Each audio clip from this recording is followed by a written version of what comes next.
All right, hello and welcome everybody back to the stream. I'm your Sim CFI. Sorry for all the hassle today. I've been having some YouTube problems with getting the vertical stream to work and all that kind of stuff, but we're here. So glad you guys could stop on whatever day it is. For what day is it? What is that day? Wednesday, June 11th. The days are going by quite quickly. We'll be starting a I don't know, it gave me a feet per minute thing there. There we go. Gonna be starting a 4-day pairing tomorrow. We're going to starting with a rally turn. Gonna go and spend the night in DC.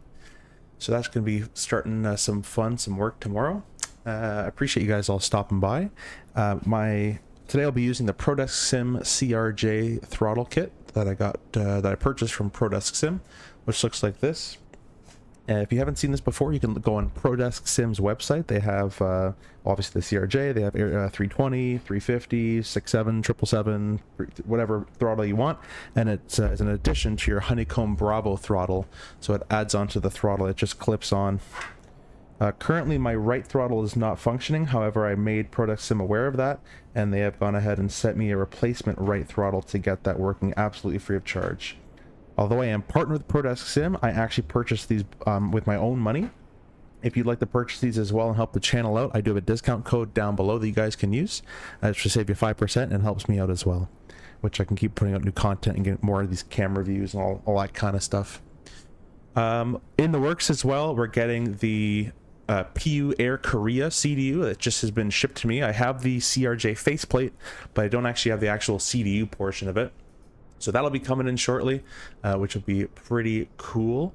And yeah, lastly, some channel news. If you guys are new, haven't been here for a while, we are now partnered with Contrail. So if you have anything you want to buy, scenery, airplane, CRJ 727, whatever you want to buy on the Contrail website, you can use my discount code below as well, and that does help the channel and it saves you some money. So you can do that. I'm going to address the update. No, the update is not out. I'm going to put this in both vertical stream and horizontal stream.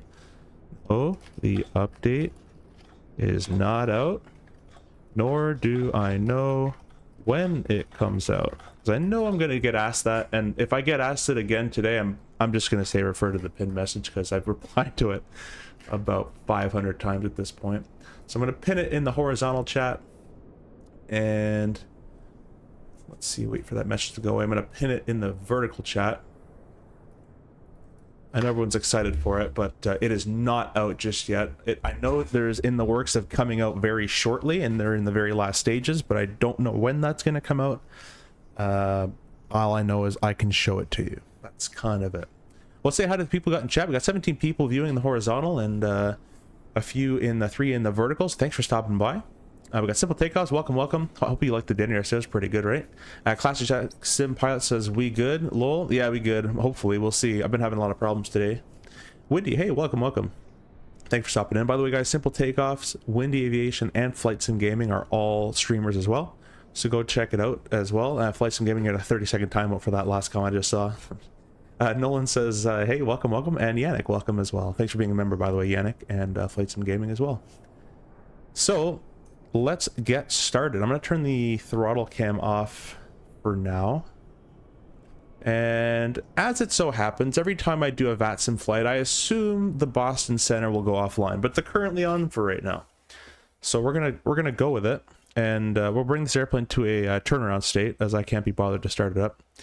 And most times in real life, you get to the airplane, it's in a turnaround state anyways, or in a intermediate terminating kind of a position while the screen's dimmed and all that kind of stuff. So this is usually how we find the airplane realistically, unless it's the very first flight of the day. And the obviously the cockpit door would be open. I'm also streaming today, guys, in I think 2K. It's a bit higher resolution for the horizontal viewers. Hopefully you don't experience any frame rate loss with that. But if you'd like to view it in 2K, feel free. I've updated my GSX and I yet to have this reload sim brief in green, so I've kind of given up on that. I'll put myself out, yeah. No, it says rather have a complete update than half-baked like some other devs. Yeah, and let me just put this out here. This update is good and the flight model is awesome. It's not going to be the answer to all your prayers. but it will be a much better one, and in the future it's the RJ with more updates is only going to get better. So this is kind of a necessary big hurdle for the flight model to get updated. I like Plane says hello. Hey, and he subbed as well. Thank you so much for that. And you can see we got a sub counter at the bottom right corner of the horizontal stream. So we're looking for 6K. We need 143 to go. If I can do math, I don't know, something like that. Restart counting for GSX. Yeah, I did that before I started streaming. I'll do it again, but I don't think it'll make a difference. Classic Jet says, what was across on your side of the border last week? Spent some time in the Yukon. Beautiful up there. Yeah, it is pretty nice up there. What'd you do up there? Just for vacation or some family or something? Spring open GSX. Yeah, it still gives you that. So, yeah, I kind of give up. I really don't care about it. It'll push me back, and that's all I really care about GSX is just to push me back. So, it should do boarding as well. I'll do whatever American. I'm probably not parked at the right place. This is not an actual Endeavor flight. I can't be bothered.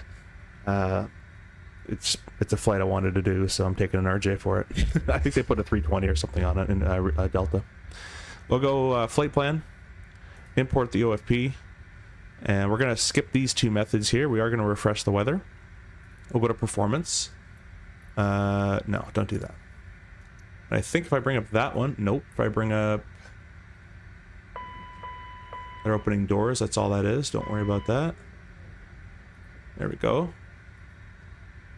You guys can see the flight plan in the bottom there. I'll make it a little smaller so you can see it in the vertical stream, maybe, hopefully.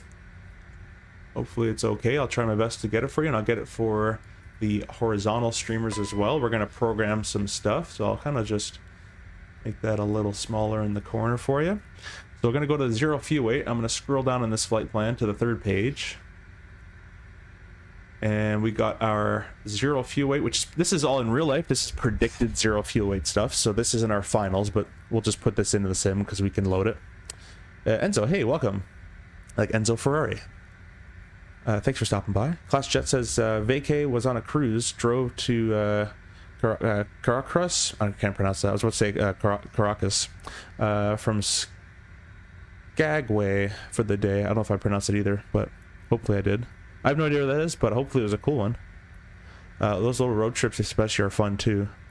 So they're planning for 66, 835. We're just going to say someone brought some extra baggage. We're a little heavier. Why not? And their fuel planning is, whoa, that's insane. That's 16,000? How long is this flight? It's quite a bit of a long flight, eh? I shouldn't have picked this. That's too far. I want to do a shorter flight than that. I don't know if I want to be up for that long. 16 grand. All right, 16. 16-1. It's going to be a heavy takeoff. Set payload, enter, set payload. It's going to be a flap 8 departure, dry runway. We'll set all the speeds now. We'll get that kind of configured and ready to go for later. Aviation, hey, welcome. Aviation Bros is the person who nicely made my overlay for me and my new logo. So if you're enjoying the new overlay at the top left corner and the logo, that's thanks to Aviation Bros. And we're collaborating to make some other alerts and some cool stuff for you guys as well. So thank you to him for making that. And we're going to go over here. You guys should all be able to see this FMS now on both streams. And on the vertical stream, I like plane says hello. Oh, I read that one. What plane are you flying? This is the CRJ 900. Enzo says, I read that one as well. Do you have a WestJet plane? WestJet flies 37 and 87 real world. I do have both those in the sim, but the RJ is not operated by WestJet, so I'm not going to fly that. But you can definitely fly WestJet airplanes if that's what your heart desires. And if you stick to it, you can do that in real world as well. We're going from KBOS to KMSP. We're rocking the Fly Tampa Boston scenery and the Flight Beam Minneapolis scenery. Flightbeam actually sent me their Minneapolis scenery to showcase a while back, so if you'd like what you see when we get there, be sure to go purchase the airport, as they donated it to us to look at. So if you like it, purchase it. If you don't like it, don't purchase it. That's kind of how that works. The alternate is KSTC. Never actually been there or heard of that either. Put that in there. The flight number is 1333, which I made up. let me go up here to the top of the flight plan to get your routing. So this is our routing here. And I just noticed the vertical stream might not be able to see all of it. Maybe I can, there we go. Better. I'll make it a little bit bigger for the horizontal streamers as well. I'll cover the keyboard. You don't care about that, right? Hopefully you can see it all. All right. So this is the routing here. As I said, we're flight level 360. Highland 7 departure, then the Highland transition. Hannah, Q816 airway, Kelty, then the 8 Q812 airway to Zohan. Then the IDM, muscle 3, so the IDM transition into muscle 3. So we're going to plug this in. The way we plug this in the CRJ manually, which we do real world, as we don't have that whole send to FMS stuff that it does in the sim. We don't care about that right now. We don't care about this right now. We're just going to plug in the waypoints first, and then the SIDS and stars. So the first waypoint is Highland, which this is going to be so much nicer when I can show you guys the PU Air Korea. I probably typed it in wrong. PU Air Korea CDU that's coming out, or that's being shipped to me. We'll execute that. The next page is going to be on Hannah AA, and next to that is Q816, and that airway brings us to Kelty. I'll get your comments in just a second, guys. You still working, Lonnie? By the way, you've been working a lot, man. You should have came out last night. It would have been a cool little night. But we're going to do another one soon, so. Airway Q812 to Zohan. And I'm just at this part of the flight plan right now. And then we're taking direct IDM from there. Or IDM. I don't know how you say that. Something like that. All right, and now you get all the waypoints plugged in. That's when we go ahead and plug in our SIDS and stars. So before we do that, let me get to the comments. I'll read what you guys are saying here. Yeah, airplanes and Ferraris. Adidas says, is this plane study level? No airplane in any sim is study level, unless you're in the $30 million CAE ones. Because that's technically, study level is meaning that it can be used to actual log hours in your logbook, which is study level. High fidelity is more of a term you would use for these type of sims. It's not really high fidelity, but it's not, it's kind of in between. It's not high fidelity, it doesn't have failures, and it doesn't, you know, it doesn't have every single thing the CRJ does. But with, honestly, with a lot of care and love and, you know, a lot of work, it could probably get there if they wanted to. But it is not. But it is only $50 for all the variants and for both sims. So you pay $50, you get the 550, the 700, the 900, the 1000 for 2020 and 24 with free updates. So that's a pretty good deal. You're home now? Okay, cool, cool. Had enough of that car. Yeah, it looks like a pretty sweet car. You know what I mean? Like high fidelity. I watch the other streamers who get the phrase in my head. Yeah, no worries. Yeah. Cool. So let's check out the ATIS. Boston is advertising departure runway of 22 right and 27 is approved turn off after landing.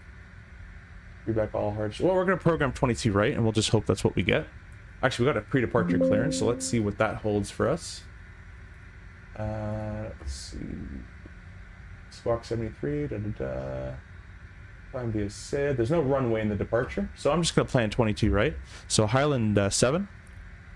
22 right, unless you guys know better than me in Boston. I've never actually been here, so if they use the 27s more, let me know. Then in Minneapolis, we're not going to pick a runway. We're just going to choose our arrival, which was the Muscle 3 via IDM. We'll execute that, and we'll see what the vertical stream is having to say. I like planes, yay, do you only fly regional jets, question mark. Real world, yes. In the sim, it depends. I kind of only really have time to do regional stuff. I don't really care to do long flights. I honestly just can't be bothered to do it. If I can't enjoy the destination, the real world, I'm not going to sit here for that long. I just saw this flight was 2 hours and 50 minutes estimated on in airtime, and I was about to change the flight real quick. Then I had to change the thumbnail, so I'll keep going. But yeah, I don't do things more than longer than 2 hours in the sim. I really can't be bothered to. We're flight level 360, and we're gonna go and get our cruise alt. Or sorry, our alternate cruise altitude, in case we have to go the alternate, which is 12,000 feet, which means our alternate's probably pretty close. Our fuel is showing a 16,160. I've already talked about many times of the differences with the real world, how we would enter this versus in the sim, but I'm just going to match what it says. Zero fuel weight is 68. I've loaded us a little heavier. We're 66.9, 55, 66. Oops, 9, 55. Throw that in there. So fuel plus zero fuel weight equals gross weight. Now the max takeoff weight is 85, so we're far away from that. For our takeoff today, I think it's 85.5. I'll have to actually take a look at that again. I want to set my memory banks. Our IC deviation is +5, so we'll throw that in there. And then our cruise winds, it's going to be right here. So this is our climb. It's a minus of 52. Let's go back. Minus 52. And it's minus 67. So these are all tailwinds, unfortunately. Or sorry, headwinds. And a minus of 32. I actually, by the way, to answer your question about doing longer flights, I actually stopped flight simming kind of entirely after the real world stuff kind of took off. No pun intended. But what brought me back is the community of talking to people on Discord and that kind of stuff, and then also this streaming stuff. Without streaming, I never do flights. If I'm doing a flight, it's on a stream, and that's kind of it. Reserve is 1710. Estimated time of departure is going to be, that's based on real time. What we're actually going to be doing is roughly, I'll call it, let's go to GPS time, call it 23. Might be a little tight. Next page. That's all good. That's going to keep flashing. That's a bug in the sim currently. Alright. Takeoff and landing, we're using, they call it 15, right? Which is not going to be it. The flex temp, we're just going to go full thrust, because this is not the correct numbers for us in our, I don't think sim brief will. Should be down here. Does it actually give it to me? Oh, look at this. We want 2-2 right. Flex of 31. Flex rolling bleeds open. Flap 20. What does runway 27 give me?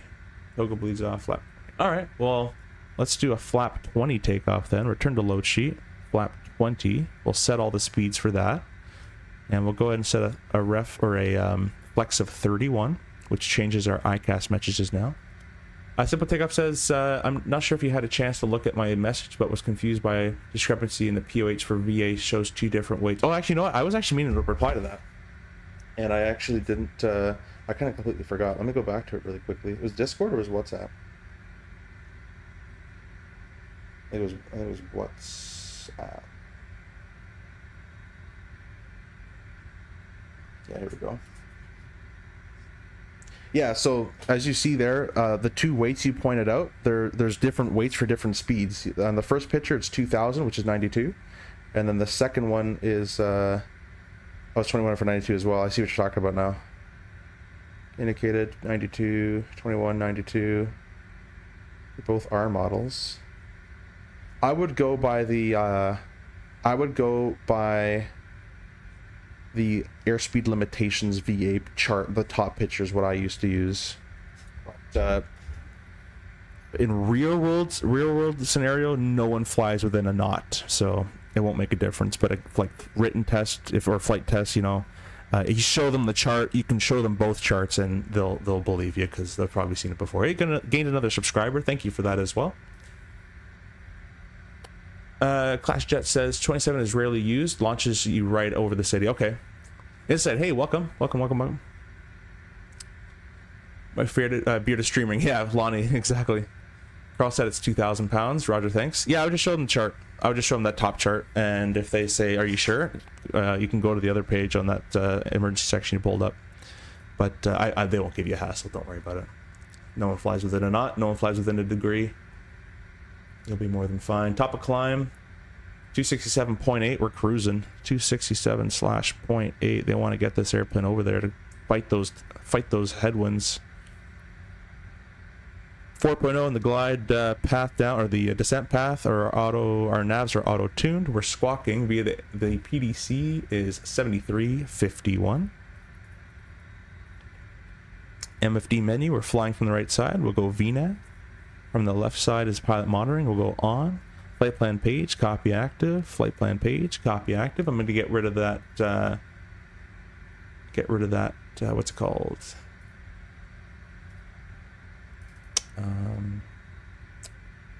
flight plan for you. And I'll bring up Navigraph back on the chart, on the vertical stream, sorry, to say. Too many words, too late. I just came back from a buffet, so I'm full and tired. So that's all entered in. Let's go ahead and get the APU started here. Oh my gosh, I'm inside of an airplane, aren't I? I swear I was here first. So I'm just gonna stay here. Now what should have happened before is I should have actually reset these. Even on turnaround state, we do that rear world just to make sure everything is most up to date. So we'll just go throw those back in there. I'm just gonna hopefully push back and hope for the best, and that's kind of it. So getting another subscriber, thank you for that, whoever that was, much appreciated. Let's go ahead and start the APU. The bit test is being completed. I'm gonna go ahead and start my autopilot panel's already running. Sweet.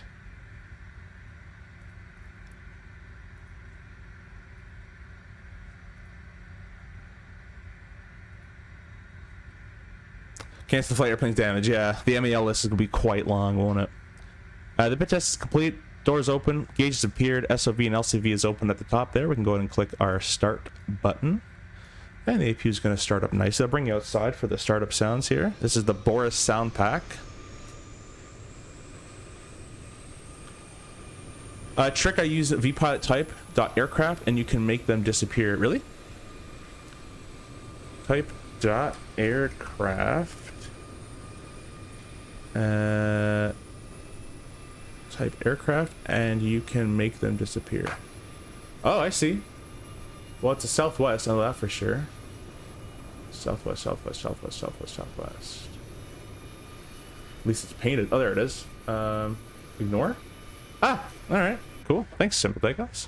Let me spawn on with my. You must say stand by. Yeah, buddy, you're not gonna catch up. Don't worry about that. Little tiny turbine jet. Actually, it's the same jet engine, the RJ. It's just ridiculously heavy. Let's go ahead and set our PFD up. I'll get the departure here going for you. No, if you want to stop, if you want to start up, for sure, man, we'll be here.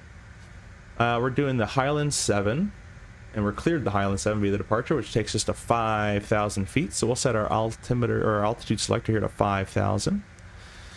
We are flying from the right side, so we need to click the transfer button. And we're going to press the magic B button to get our altimeter set, because I don't want to scroll that. Level off of acceleration height. I don't think it's going to be in the flight plan. Let me check before, because if it is, I'll show you where it is. And if it isn't, then I won't show you where it is. Yeah, no, they don't have it, so they don't have access to engine out procedures at SimBrief. So there's no engine out. So I'm going to make it up. It's usually 1,000 feet above ground. So let's select MDA. We're basically at 10 feet or so. So we'll do 1010 on the MDA. We'll do 1020. Why not? 1020. So that's been set. That's been set. Now we need a runway heading. Airport charts. We're taking off 22 right, which is heading of 215. Matches the course in this case. Awesome. Doesn't always, but it does today. And it looks like 22 right is 7,800 feet long, which is pretty good, just under 79. And we would set the HCP up here with the length and elevation of the runway. This is the HUD control panel with the symbology for the HUD. It's not really modeled that well, so I'm going to skip it. We would do that as well. So it looks like we've got the flight directors to the right. The clocks are 0. The white needles are set to 215 with a heading of 215. The alt cell is 5,000. The engine out's 10, or level off is 1020. Both navs set to auto. We're squawking 7351. We're Endeavour 1333. And the HCP we haven't set because I'm not going to be bothered in the sim, as it doesn't work all that well. So that's all been set up and properly done. The APU is running. The packs are already good. Let me go and check the electrics. And that's all good there. We'll check it again for the DC system. That's all good there. We're going to disable the, or I'll show you on the vertical stream here. We're going to unclick the ground power switch. Come over to the aircraft tab. And let me get rid of this Navigraph for you on the horizontal. We're going to get rid of ground power cart. And all the doors are closed. We're loaded up. We'll get rid of the chocks. And let me go ahead and get the doors page up here. That's all good. Okay, so we'll leave it here, and I'll give you guys a bit of a departure briefing. I'll bring that guy back up for you so you guys can see it with me here. All right, so get my flight plan real quick. We're doing runway 2-2 right, which will be flex rolling bleeds open. The anti-ice and continuous condition is not required, and the min visibility, it's basically VFR outside. And we're flying the Highland 7 departure with a speed restriction only on 15 right, which doesn't apply to us. On 2-2 right, it's runway heading at 215, intercept 142 to cross TJ at above 1200, at or below 210 knots, and a depicted route, a Highland 5,000 feet. The engine note is straight ahead, runway heading to a 1020, is level off, and then 5,000 feet. Noise is built into the SID. So that's all nice and good. Let's just make sure that it's set up here. 2-2 right, 215, intercept 142 to TJ. That's all been in there. So I've noticed this is a bit hiccupy in the sim. We're gonna, I'm blocking it. I'll show you in the horizontal. 215, intercept 142 to TJ. I've noticed this part a bit hiccupy in the sim. Doesn't always do it correctly. So we'll see how that works today.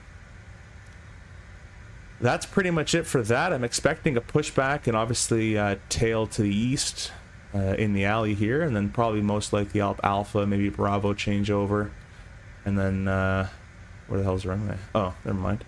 I'm going the wrong way. Probably Alpha, then change over to Bravo, cross 15, and then that's kind of what I'm expecting. So, a little bit of lag going on there. Let me know how the sound is, guys, and the stream, and the frames, and all that kind of stuff, and I'll check some comments here. Yeah, cool, got that. Are you using NVIDIA filters? I am. Yeah, I can't play this sim without NVIDIA filters. I just think it looks like garbage. Did I hear wet noodles or white noodles? Yeah, no, white noodles. Hey, Wing's in the vertical stream. Hey, Simstrify, what's up, everybody? Nice to catch you streaming. Yeah, Wing, awesome. Thanks for jumping in. I think I messaged you or one of your colleagues and said you're going to be guys at the expo, so I will be there as well. Look out for the person that has the wrong logo on his shirt because I just changed it. But you won't miss me. I'll come by the booth and say hi, so looking forward to that. Let's go ahead and get the fuel pumps on as the doors are all closed. The steering is off. We're going to connect the tug now. And let's just go quickly check our clearance to make sure it doesn't say anything about calling for pushback. Sometimes they want you to call, sometimes they won't call taxi. High departure, climb via SID, expect 360 10 minutes after, departure frequency 330. And call for push. Okay. Advise ADIS and location, contact 330 for push. So do 330. Oh, have you have ADIS Foxtrot, is that correct? Yeah, we'll go transponder to number 2. I did check ADIS Foxtrot. It says, wait on the right, beacon and parking brake. Hydraulics, no smoking. Right, I believe. Oh, wait, no, 15 and let's left, get sorry. the elevation. Gotcha, yeah, it doesn't matter what you file. It matters what the airport is actively using, because it can change. That's a very good point, Mr. Controller. For 2-2 right. Yeah, elevation of 850, we're going to set 860, so we'll go left shift, 1, 2, 3, 4. That's probably close enough. Nope, not even close. 360. 1, 2, 3, 4. 2 miles from Wayne, maintain 760. 3,000 until established on a little bit more. Cleared ILS, runway 880, close enough. We're going to close this door. Hey, Mo, welcome. Welcome. Hope you're doing good, my friend. Yes, see you at Expo. Awesome. Yeah, Wing, I'll be sure to stop by. Can't wait to meet you guys. Really looking forward to it. Loving your MCDU. I haven't been using it recently because I've been in the RJ in the sim a lot, but still loving that. And the all my Wing products are working perfectly fine. The FCU that I purchased plus the EFOSs that you guys sent are working fine. The rudder pedals. Actually, Wing, I'm gonna make a video on this soon. I'm using. I purchased the rudder pedals by myself a long time ago, and they're still working amazingly. And I used the lock feature and played Formula 1 with it with gas and brake. I think I'm the only person to do that. Put GSX on the side there. Observation nobody asked for. The round air vent beside the clock looks just like one in the 172. It does, yeah. They were kind of the same, I guess, your general vent. Does the RJ work good for MS24? I think it does. I don't play too much 24, but I've heard pretty good things about it. Drake's in the vertical stream says, is there any CPDLC in the IRL CRJ? There is not. We do have ACARs, but we don't have CPDLC. So we can only get pre-departure clearances and ADISs and takeoff report, landing numbers and that kind of stuff, and talk to dispatch. I think Lonnie should be ready to go, so I'm gonna get. Hopefully it's kind of close. So I'll get the beacon light on, and we're gonna ask for push here. And we have information. Foxtrot. So basically, I'm going to say apron or ground, whatever they're going to say. Ready push, information Foxtrot. With the call sign in there as well.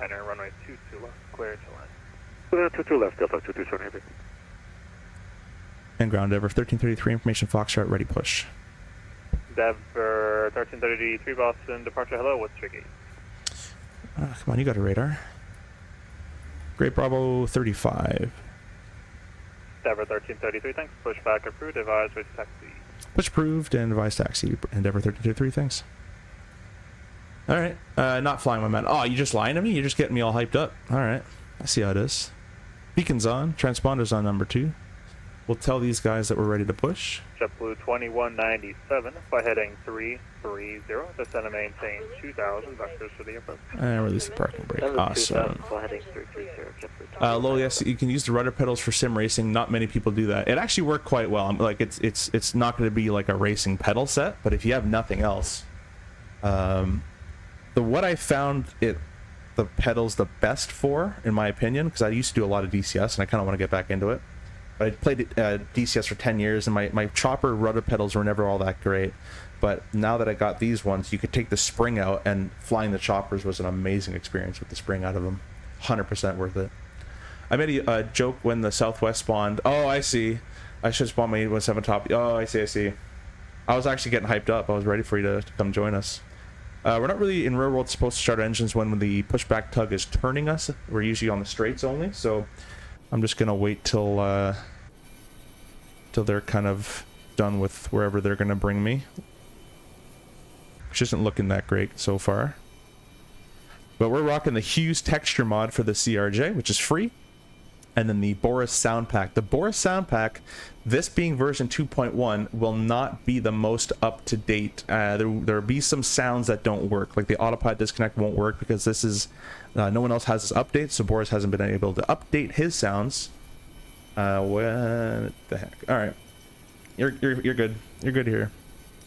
American You can stop 34 there. ready for taxi. But anyways, if you hear some sounds that don't sound right or something like that, that's basically the reason for it. JetBlue 2197, Set a left takeoff heading trim to 7.0. 310. Left heading 310 now. And then we're stopped. We're going to start number 2. Starting American right, click and hold. 34, runway 2 Come down here, right, click the taxi button. Via Alpha November. Click it again. It should only be the first click, but I guess not in the sim. Hold short Red of engine runway start. Can 15 barely left. see that gauge. I'll bring up my throttles here. Now, I don't have my new runway 22 right via Alpha November. my new throttle yet, so I cross can't actually do the runway physical click with the 15 right one, but I hold will short be of able to runway 15 bring it left. physically up with the left throttle, so you'll see that in a second, guys. Yeah, Canada 774 is ready for taxi on Echo. How did I change the tug type, Lonnie? I just downloaded the CRJ GSX profile and hope for the best. That's kind of it. Thanks for the vids. Found you yesterday and spend 3 hours watching content. Hey, well, I really appreciate that. November. So Cross runway hope it's 15 working. right, hold short of As I runway said earlier, 15. I don't do any flight simming really anymore unless it's testing the CRJ or streaming the CRJ. Other than that, can't really be bothered to. I usually just do. I'll just like get a plane and do some approaches with it. But now that the CSS 37 came out, and I kind of enjoyed that, might do some more flights with that. And I also got access to the 727, so I'll probably, when I have time, I'll try to learn that one as well. I'll reset our timer there. So if you watch my left hand here, once it hits 20% N2 with an ITT below 120, I'm going to add fuel. JetBlue 2197, turn left heading 250. Now in real life, we hold our hand here. And my company, the FO, starts the engine. As soon as I add fuel, my eyes go here to the ITT. This should have already risen a lot. This should have been in the 3400s. And then my also eyes are going to go up to the N1 to make sure we don't have a hung start. So we're looking for hot starts and hung starts. Any of the two, I'm going to disengage the, or bring our fuel back to the shutoff position. Keep the starter running for a maximum of 90 seconds, and we're going to get this ITT back to below 120 degrees. So that's why we run that timer there. Alright, the engines are all both up in standard. They're started, I should say, not standard. We're going to check the electrics page. Click it once. For the AC system, you can see the engines have taken over the load from the APU. Yeah, click it one more time. Let's just make sure the throttles are all set there. And the DC system looks good as well. Oh, nope, don't touch the spoiler. There we go. Okay, not that click spot. We'll go up here. We're going to turn off the APU. The power start stop plus the power fuel. From focus, Aft cargo is on. Probe's gone. On the I'm going to check our rudder. So let me go ahead and lock my physical chair, my office chair. Third left, 22 left approach. We will maintain 2000 till established on localizer. JetBlue 2197. Recenter that camera as I knocked it. Boston departure, Southwest 327, Gate Bravo 35 with Foxtrot on board, ready for push. Are they fixing IQT? Southwest I've mentioned it, but Austin, not ground, hello, yet. what So was what's the the flight gate model update? Bravo So when's the flight 35. model update hitting? I don't know. Drake says is Southwest the 327, handprint on the just hold PFD at the part gate, of I'll the, it's part of the activate Hughes just a texture moment. mod, yeah. Wiggly says that, yeah, it's Copy pretty that, versatile. standby. It works for helicopter too. The helicopter was awesome with these pedals. Southwest 2378 heavy, kilo Oh, to you the know what? I gate, have my pedals cross locked runway currently. 22 Let right, me have a good night. change that really quickly as I can't actually move my rudder pedal right now.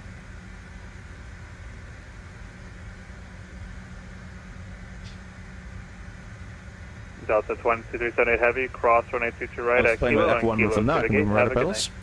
night. So we'll go full Cross left, to the gate, full right. JetBlue 2197. If anyone's going to purchase the wing rudder pedals, I 100%, first of all, 22 left, advise you to buy them, but parking two, buy the control, dampener with them, for the damper.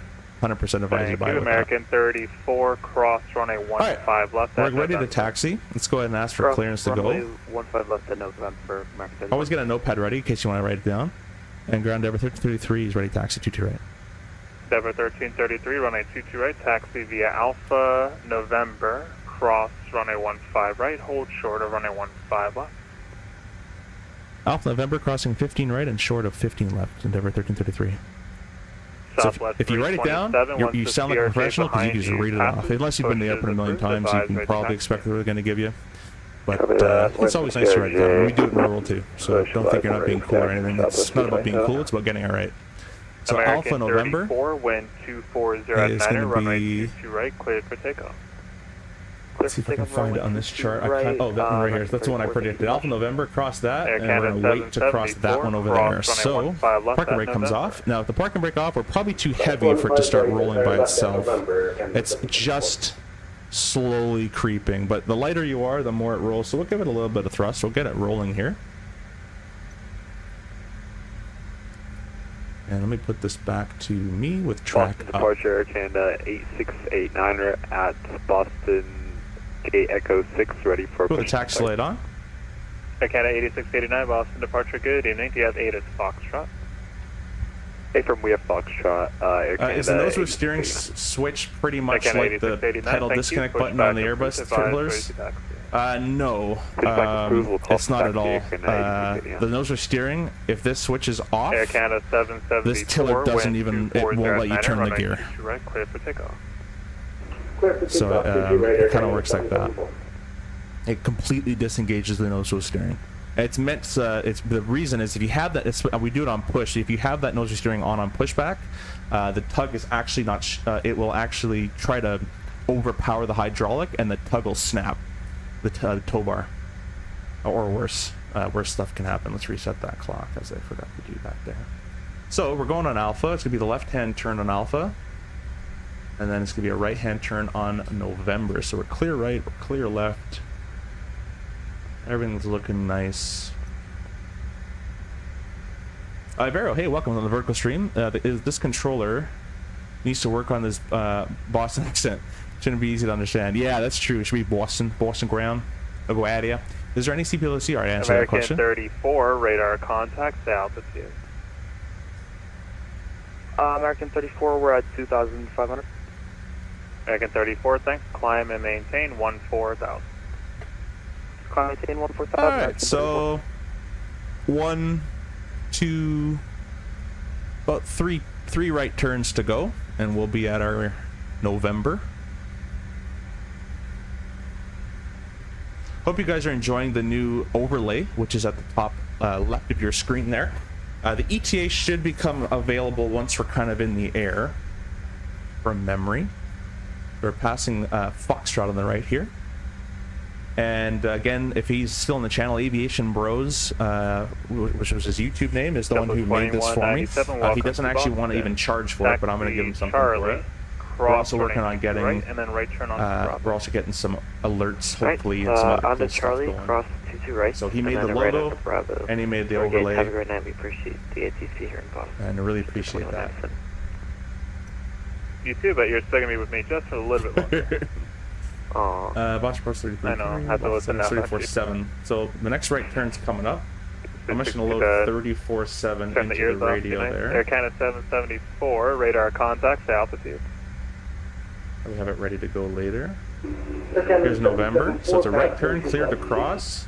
Air Canada I'm not 774, aware if thanks. 15 Climb right and is maintain actually in use or 14,000. not, so we'll might as well just throw on the strobes when in Climb doubt. maintain 14,000 at Canada 774. We're obviously going to be clear on the left-hand side. 9 is south cargo ramp ready for push start. Clear right taxi-wise. Type 9 Heavy Boston departure hello, pushback approved, advise right taxi. And we're clear right approach-wise. There's no stop bar lights. Actually, they are looking like they're on, but I think it's just a sim. We'll throw our strobes on just for the time being. And now they're turned off. Okay. Boston departure, Air Canada 8689 ready for taxi.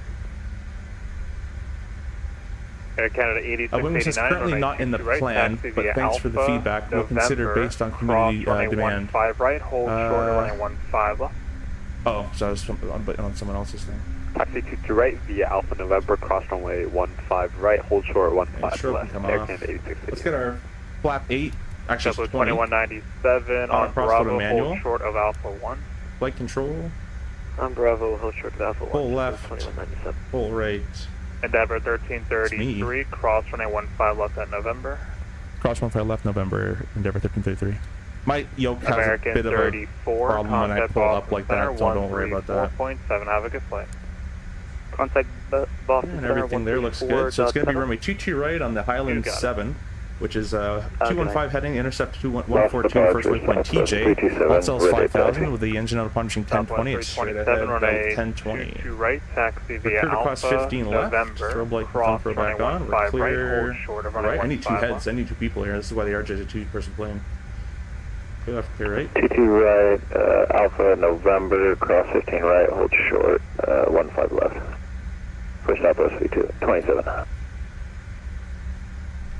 Air Canada 774, contact Boston Notice I Center, haven't touched my thrust. It's just 134.7, have a rolling. good flight. That's how the real airplane is. 134.7. With 2 engines, this airplane will just kind of, it'll just keep going. That's kind of how it is in real life, dude. Triple 2197, Alpha 1 I need to some the gate, water. have a good My night. voice is done. F1 at the gate, have a great night. Once again, we appreciate the ATC here in Boston. Have a great night. So he's probably going to say wind, whatever, clear takeoff, 22 right, RNAV, TJ, or something along those lines. I would imagine. Got 2 new subscribers picked up. Thank you so much for that. Really appreciate that.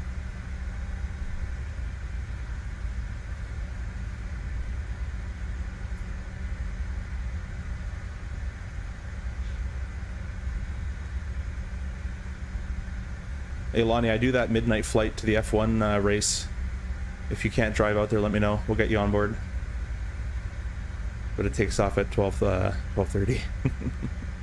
Right, here comes 22, right? So we're basically gonna make the UE turn, and we're gonna Endeavor hold short there. 1333, wind 240 niner, runway 22 right, clear for takeoff. Clear takeoff 22 right, Endeavor 1333. There it is. So we're gonna throw our landing light on as we've been clear takeoff. We might as well get the lineup checks out of the way here. Southwest Throw the 327, strobes on. The chime button doesn't work. The cabin would have called up already. The stat messages are known and boxed. Air Canada 8689, November's behind you. 22 right is If you verified can't, with the turn left on sign and Quebec the numbers left onto here. Bravo.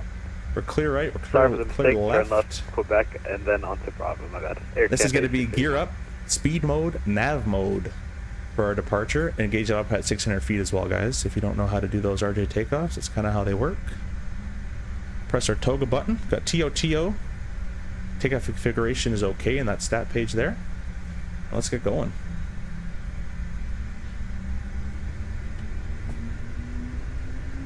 Stable there. Set Southwest press. 327, continue Alpha November. Now cross those are steering should be 15 right, very hold short sensitive under 15 45 knots, but once you accelerate past Continue 45, Alpha November, cross it gets 15 very right, hold short dampened 15 and it left, becomes Southwest rudder control. 327. Air Canada is checked. 8689 on Bravo, hold short of taxiway November. On Bravo, I do have Boston Senior Pack. Yeah, this is Fly Tampa's Boston.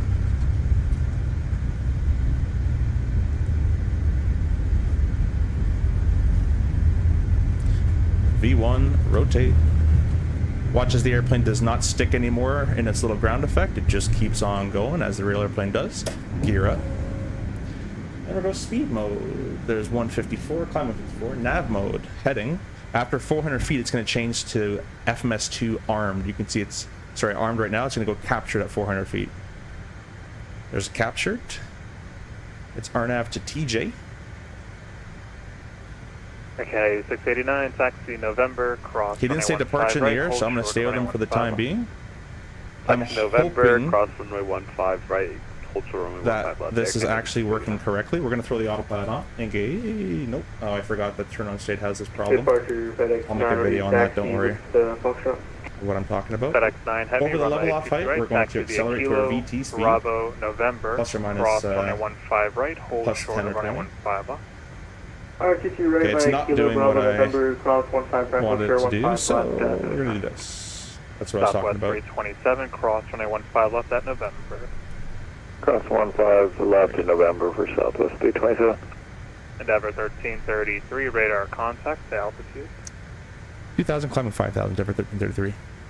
Endeavor 1333, thanks. Climb and maintain 14,000. 14,000, Endeavor 1333. Alright, flat Air 8, Canada 8689, 14,000. cross runway 15 left at November. Yeah, the airplane in the sim has Cross problems runway 15 left in with, November, 8689. with the whole intercepts. It doesn't like it all that much. 14,000 is confirmed, flap 0. As our VT minus 15. Actually, a little low on that one. I'll accelerate a bit more. As there's no more speed restriction. Oh, there is, yeah, 250 though. We'll be good on that one. The flaps are up, so we'll go climb thrust. We'll just knock these guys back one, and it says climb there. We're going to grab our auto crossflow to, or our manual crossflow, I guess in that case, back to auto. Reversals will get thrown off as well, and the landing light as well. Climb 250 is a bit of a busy airplane, especially when it doesn't work. 8689, like the cross real runway airplane does. 15 left at November. In that case. Cross runway 15 left at November. So sometimes you just got to go down here, and if it doesn't get the intercept right, just go direct TJ I'm sorry. or whatever the waypoint is, and it'll kind of work. Or hand fly it a bit. It's probably your best bet, to be honest with you. Unfortunately. Southwest 327, wind 2409 and runway 22 right, clear for Hey, Wing Wings, takeoff. thanks for stopping in. Really appreciate that, my 2 friend. right, clear for takeoff. Can't wait to see you guys as well. 327. Yeah, get back to work. Stop chilling. Lonnie says driving at 2 p.m. Saturday, should be in Montreal around 8, but maybe I can get a lift on the way back. Yeah, no worries. No worries. We are rocket shipping up 3,600 a minute. Clouds are coming up, but it's 22 Celsius, so we don't need any anti-ice. And yeah, everything's looking pretty good. Hope you can see in that flight model that when the airplane lifts off, it's just so much of a nicer experience. There's still some work to be done, as you can see with that LNAV tracking on an RNAV departure like that. It doesn't like the intercepts too much, I've noticed. Maybe next time off VATSIM, I'm just going to let it do it in autopilot and see what happens. But I just didn't want to see what happened in that case. Picked up another sub. Thanks for that, my friend. Hope you're enjoying the stream so far.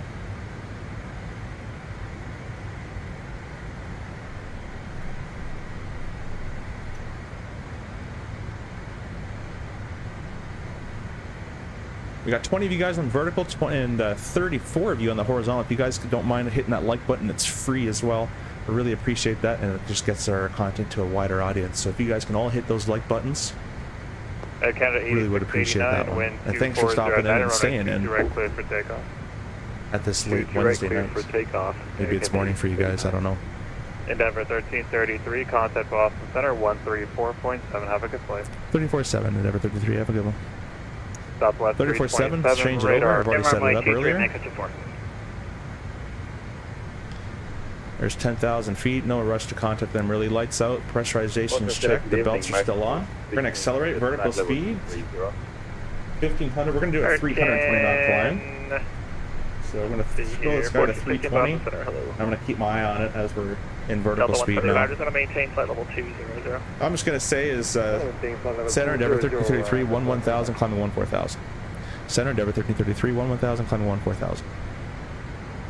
Endeavor 1333, Boston Center, climb and maintain flight level 360. Flight level 360, Endeavor 1333. That's easy. 36 is confirmed. So we usually in real world, there's different techniques, but I like to go on the acceleration through 10,000. I like to go vertical speed. As if I was just to dial up the speed. Show you this. Oh, actually, I can't show you guys. Let me get rid of this camera for now. If I was to just dial up the speed in the climb mode, the airplane would basically not level off, but it would just reduce its rate of descent it's just too much. And you kind of want to keep up climbing. You want to keep at least 1,000 feet per minute at the very minimum. In the States, sometimes only even 15 as a minimum. So I'll go VS 1500. We'll just slowly wait. We're slowly accelerating, but we're also keeping our climb going at the same time. And I'm just watching for this to get to closer to the 320 bucket. And I'm going to click that speed button again. That's a little technique thing that you're allowed to do in the world at most operators. Foxjet says for a heavy as you are, or as heavy as you are, once she's all cleaned up, she's getting up there pretty good. Yeah. Yeah. Pretty real stuff. You can notice that once we get a bit higher in the 30s, this is going to really drop off. Enzo says, yeah, it's half 6 in the morning. I like Flight Challenger 650. It's based off CRJ series. Love the Proline 21 Advanced Avionics. Yeah, the X-Plane one, I've heard that one's pretty cool, if that's the one I'm thinking about. All right, here comes 320. So before we hit it, I'm just going to ask of it a little bit more climb rate. So I'm going to go to the vertical speed on the autopilot panel here and dial it nose up. So here it goes, nose up. And I'm going to click my speed button, climb 320. And I do that so in the real life, the airplane's nose is already starting to climb.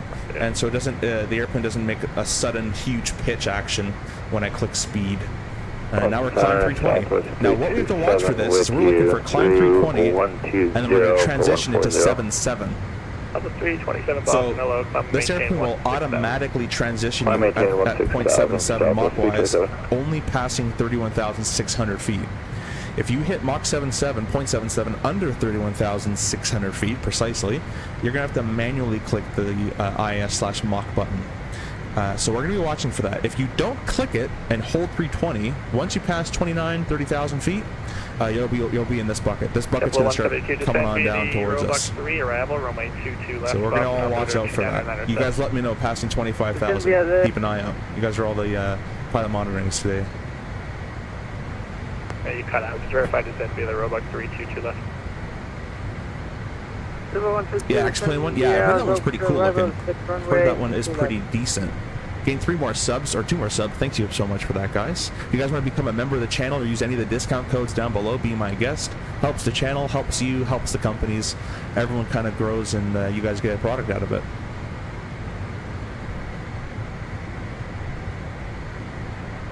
All right, what do you guys think? You guys thinking Belts Auto? I'm thinking it's pretty smooth. You guys let me know. Boston Center, Care Trainer 907, requesting taxi for VFR departure from Quantum State. Here comes 18, we'll go transition. 3,500. 2092. VFR 3. There we go.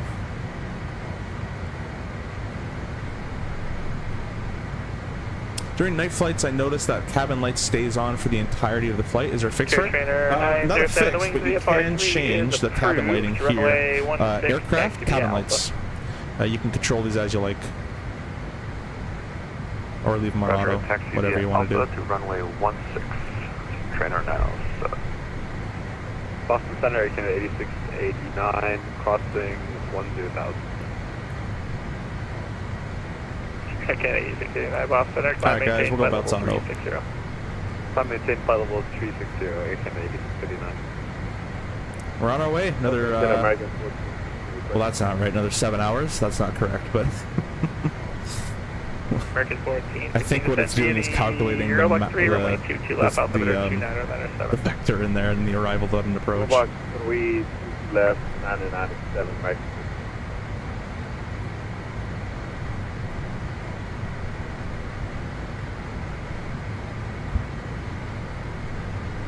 Hey, why would they load us with so much fuel? I'm just noticing this right now. That's why I'm like, that when I started doing this, I'm like 16,000 pounds? Like, what was your request altitude again? Tankering anything?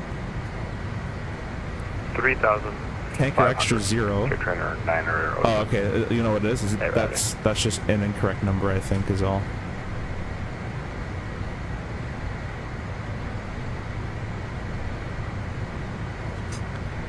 Because the flight plan says we're landing with about 4,500 pounds of fuel. This guy says we're landing with 8,400, but it's currently walking its way down. So I noticed that this number, although this has been updated and you get a time which is incorrect and a fuel that's incorrect, it's better progress than before. So let's just let that guy think. So notice here our red line is getting closer and closer as we get higher and higher and higher. So what we're going to do is once we're around 0.77, we're going to click our IS Mach and we're going to click climb in on that. We're going to hold 7.7 in the transition. Adam says, picked up some last minute tickets for EXPO, was able to get a few days off work. I didn't think I would be able to. I already got you, did I not? Hey man, well I'm going to be there as well, so if you're there, let me know. We'll for sure hang out. Alright. Say hi and bye. You can laugh at my shirt as I have the wrong logo on it now. Alpha from runway 24 at Mike. Insight says, where do you find your cruising speed? That's in the flight plan. I can show you where that is. Mike November for American 1304. Nope. Nope. Which one is it? American 2112, just want to maintain 7,000. Nope. 7,000 American 2112. Let me do this, and there we go. So on this, in RJ land, what we do is we go to this list of waypoints. Look for a lot of got stuff going on. Look for the top of climb. Go to the waypoint just below, and it's going to be 267, and that's a Mach of 0.8. So IS is 267, and the Mach should be 0.8. That's all right there.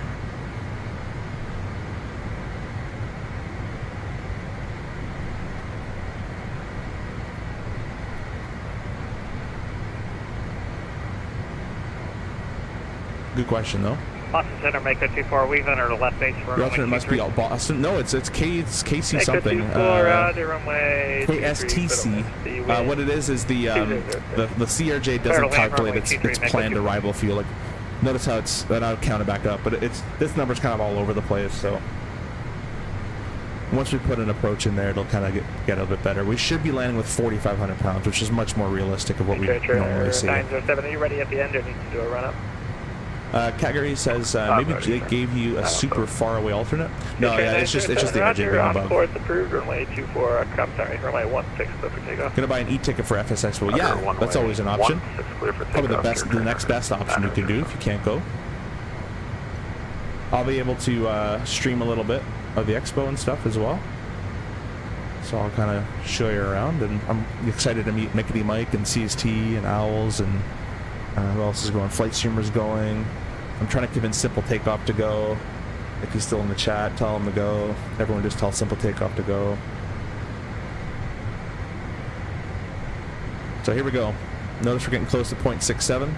That red line's going to be catching up with us shortly. Happens a lot lower than 31,600 because usually we climb at 280, which is all the way down there. So there's 0.7. I'm going to go ahead and click my IS Mach, and now it's climb 0.77. And now this vertical speed, the airplane should start adjusting to hold 7.7. This was a bug in V2 where it didn't work, but I think in 2.1 it actually does work again, which is nice to see. As this is our high-speed climb. If they need us to do 300 or greater, or 310 or greater, we'll just do 320 knot climb and then transition to 0.77. But now what we're going to see is the Mach number is going to start slipping this way, and the indicators are going to start going up that way as it gets colder and we get higher and higher in the thinner air. Simple is here. Okay, everybody say in chat, @Simple Takeoff. I'm going to do it as well. @Simple Takeoff. 2112, you to maintain 5,000. Just go to EXPO. You know you wanna. Just copy paste that. 5 Center, Bonanza 246 November Delta, level 7005, VFR, Market Vineyard. Whatever that guy last just said, I had no idea what he just said. That was all mumbles. But we got some more subscribers. Really appreciate that, guys. Thank you so much for that.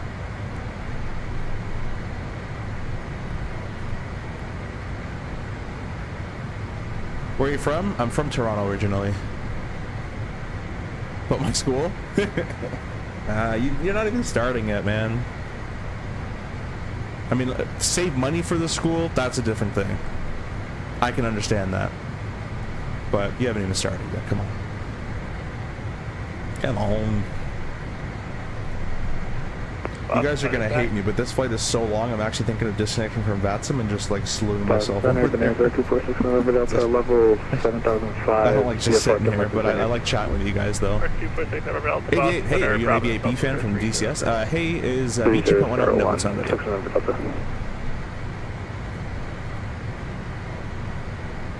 It is not out yet.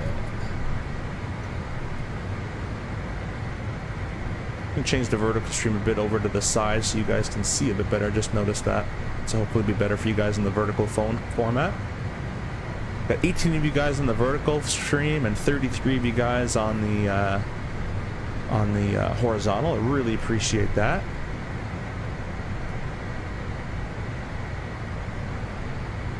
Pretty expensive if you're from Europe to go to Expo. Yeah, it is. No, Simple Takeoff's not from Europe. He's like 12-hour drive. Everyone's just gonna, let's all just peer pressure him to go on. No, but if you have to save money for school, that's understandable. Flight school is very expensive, and it's only getting more expensive, so. Let's check VATSIM radar real quick, see where I'm going here, see if I can go get some water. We're going to be in Boston for a bit, so. Make a 24 taxi to ramp via your discretion. Have a good night. Fox taxi via discretion, thanks for the ATC tonight, make it 24 out. Center Denver 1333. Oh, that was the wrong push to talk. Center Denver 1333. Go ahead. Is it okay for a 2 to 5 minute break? That's approved. Thanks. American 2112, turn right heading 050. 2112. You think the flight is long in the cockpit? Imagine being over 6 and passenger. Oh, I know, man. I'm 6'4". I took a 319 back home from Vegas, and that was not an enjoyable experience, especially with red eye. Can you get me a standby seat? If we fly together, I was going to jump seat, so it's going to be free for me. But if you want to go, we can try to stand by it. It's not guaranteed to go, so it's you may buy hotel and tickets and all that stuff, and then you don't make the flight. So it is a bit of a risk. Approach 133.0. Adam says, yeah, I wouldn't be going if I couldn't go non-rev. Yeah, exactly. I'm just gonna jump seat. 132 Boston approach 133.0 Like up the live, guys. Yeah, like up the live, guys. Come on, get another subscriber as well. Appreciate that. Adam says my 172 rate went to like 220 an hour. That's insane. American 34 cross. I'm gonna get my water really quick as I got my break approved here. I'll be right back. I'll give you my be right back screen. Cross crank and sorry, your altimeter and altitude. Crank at 7,000 and the altimeter at Stewart is 3002. 3002. Real quick, crank at 7. I think that's a Newark arrival, isn't it? American 1415, can I Boston 133.0. 133.0. Well, yeah, it might. American 2112 is going to maintain 2,100. 2,100, American 2112.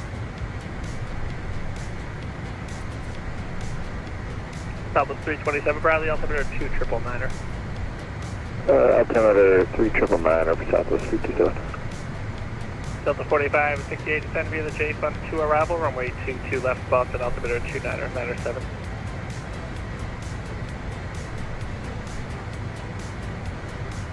Delta 45, 68, descend via the J Fund 2 arrival, runway 22 left, altimeter 2999, I'm sorry, 2997. Roger.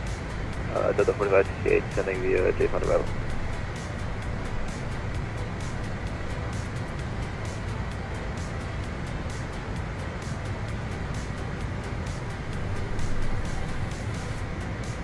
Boston Center, Canada 89, can I step away for 5 minutes?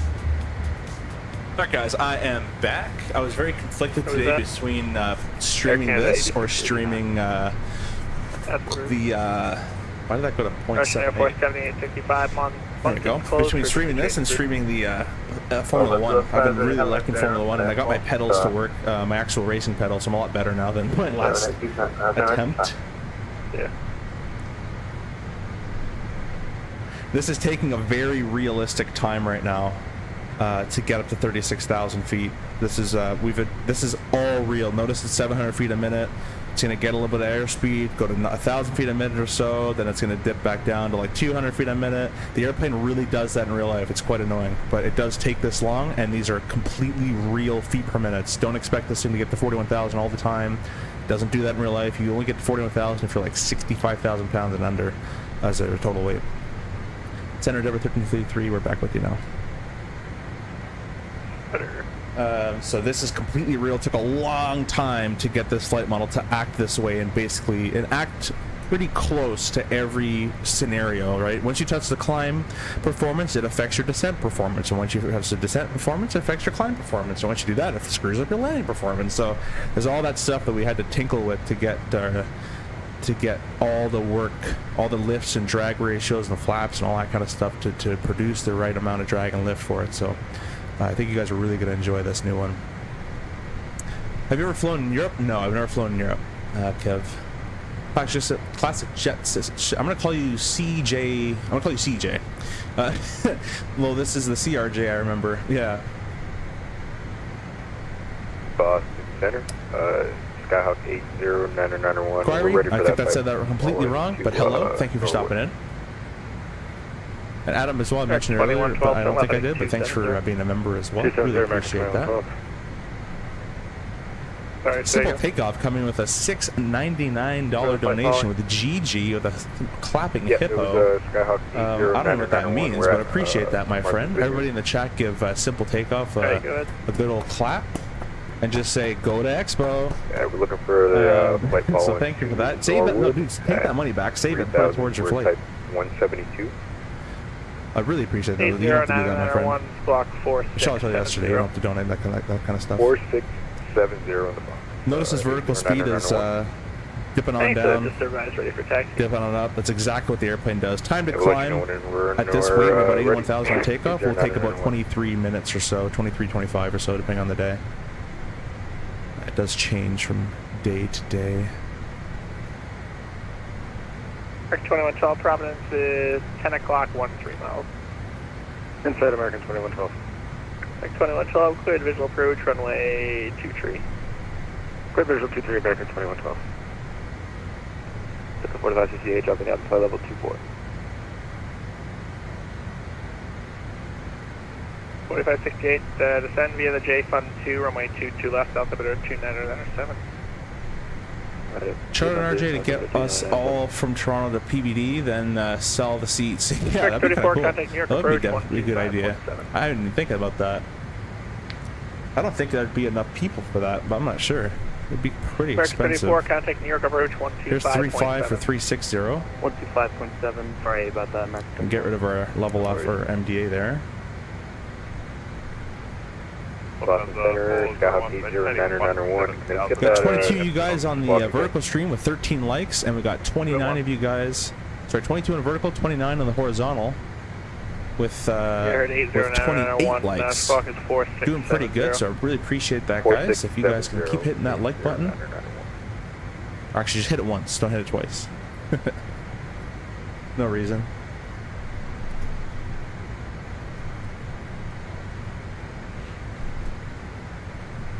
Also, the ProdeskSIm says that the CRJ throttles are real size. These are actually bigger than the real one, and I bring this up here on your screen here. I guess I can a little bit so you guys can see what I'm talking about.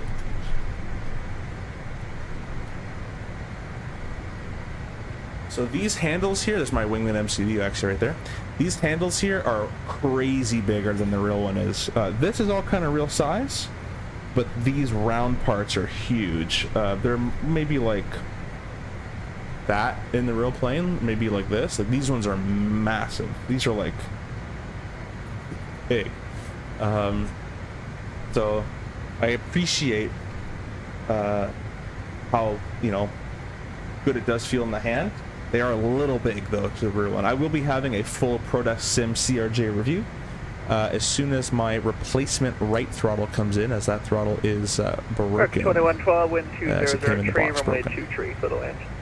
23, clear to land, American 2112. JB says, well, Jazz does charters. They do. Plaza 401, maintain flight level 350, if I can give it to you. Probably most airlines do, to be honest. maintain level 350 Lufthansa 401.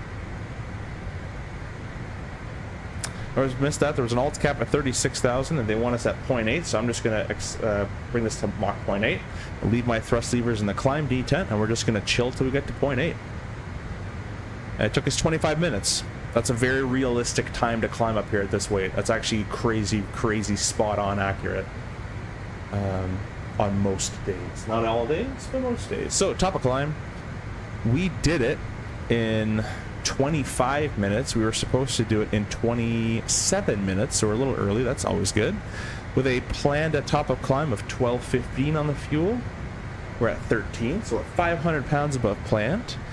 And our minimum, we are 1,500 pounds above minimum fuel. Minimum is 11.5. Cross Daisy at maintain 8,000. Stuart altimeter. Emilio, hey, welcome. The fact that you fly the CRJ almost daily and collaborate closely with the developers to create a virtual aircraft that responds as accurately as possible to the real one is truly remarkable. Hey, I appreciate that. I'm a flight simmer a long time before I was a railroad pilot. I started flight simming when I was 13. That was back in 2012. Wow, that's a long time. My first plane was a PMG 737 on a Costco HP laptop on FSX. And then I moved to the awesome FSX Steam Edition. But anyways, I've been flight simming a long time, and I did a lot of DCS and ran my own clubs and was an instructor on virtual DCS squadrons and all this kind of stuff. And then around the 2018 area, I've got PPL and 2019 CPL and multi-IFR and all that kind of stuff, instructor in real world. And then I went to the airlines, and this flight simming passion was still there, and I love aviation still there as well. So I was kind of sad at the, there's 0.8 by the way, we can kind of bring our thrust back to hold 0.8. Kind of sad at the state of the RJ and how much was actually wrong, as I did use it for my initial training in terms of switchology positions and all that kind of stuff, and flows and all that kind of good stuff.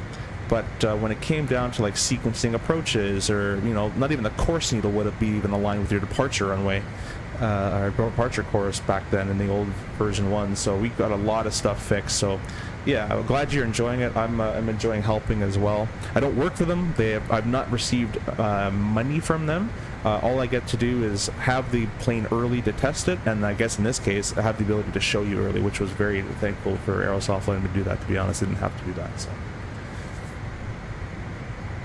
no, upside out. It's gonna take everything I got to stay awake for this landing. yeah. If you guys want me to time accelerate, you guys let me know. I'm all for it. Enzo says, yeah, I've been flight simming for FS 2004 days. Yeah, that's crazy. My dad did as an FA actually, as a flight attendant, but he used to do a lot of flight simming. I think he still does, but he started on FS 2000.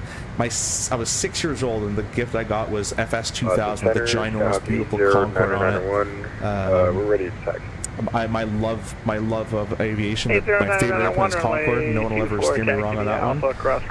I loved the FS Labs Concorde. I would read the manual in class, INS procedures, how to transfer fuel and keep the CG all within limits and all that kind of stuff. And I'd go home on FS Labs and I'd throw my Shakespeare out the window and just get my FMS or my INS booklet out. And I would follow the procedures and how to do all that at Concorde, and I love doing all of it. I love doing the flight engineer, I love doing everything, so I was really hoping they'd bring it to this sim, but the Concorde kind of sucks, so, in my opinion. So that was that was probably my favorite flight sim memory, was just Concording around the world. Was pretty sweet once you get the hang of it. Mike Tango, American 2112 tonight. Got FS 95 when I was 6. Mess a bit around, only could not real fly, was too young. Yeah. FS 95 is getting back there. You still have P3D V5 for the Flight Sim Labs Concorde? I have V5 as well, but the new Concorde has the AI flight engineer, and I hate AI in my flight decks in any sim. I just hate it. I hate having to think how an AI would interpret my call and do all this kind of stuff, and like just let me at least turn it off so I can do everything. I want to do everything. I love clicking switches. Let me do all that stuff. You're forced to fly with it or it breaks it. Kind of like with the PMG DC6, I can do everything if I want to, which is pretty cool.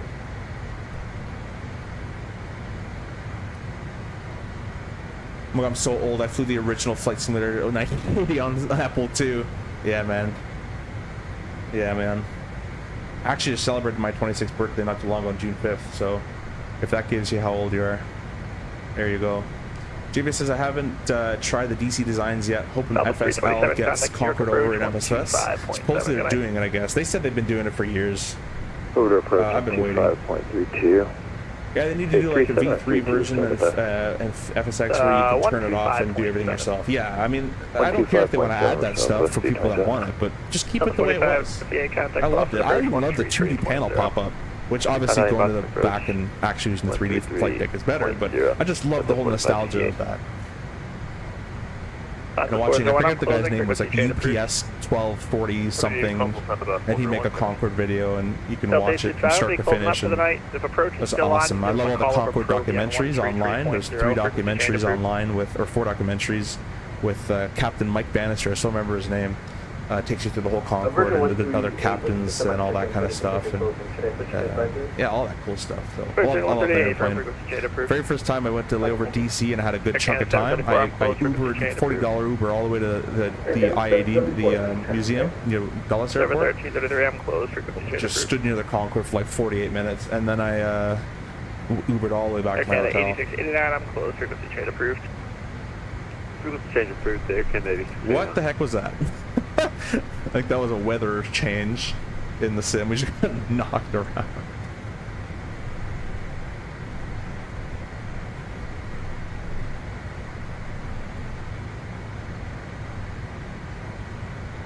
The Connie, oh my god, yeah, the Constellation from A2A was absolutely amazing as well. What a great airplane, I love that one too. How do the turn button work, and does it light up when pressed in your sim? It doesn't do it when I press in the sim, and it doesn't actually do it in real world either from my memory, but what it does is it just basically kind of smooths out all the controls. Instead of the controls being very stiff and very reactive in turbulence, it'll be kind of more loosey-goosey. Basically what it does. November 80991, holding short of 24, you closed? Great day, love it. I was flying the CRJ when you were born. Oh, yeah. Have a good night. Real world, that's pretty sweet too. Yeah, they've just been around for a long time. There's planes that are older than me that I fly. Not many of them anymore, but a few of them are up there. You just hit the top of the hour, so weather change kind of tracks. I'm trying to learn the Red Wing Connie. I heard about that one, yeah. I just love the A2A one. That was just an amazing airplane. A2A kind of just put out one airplane and then kind of stopped. It's kind of sad. I love their airplanes. I'd even buy their 172. That thing was awesome. I use that for my PPL sometimes too, actually.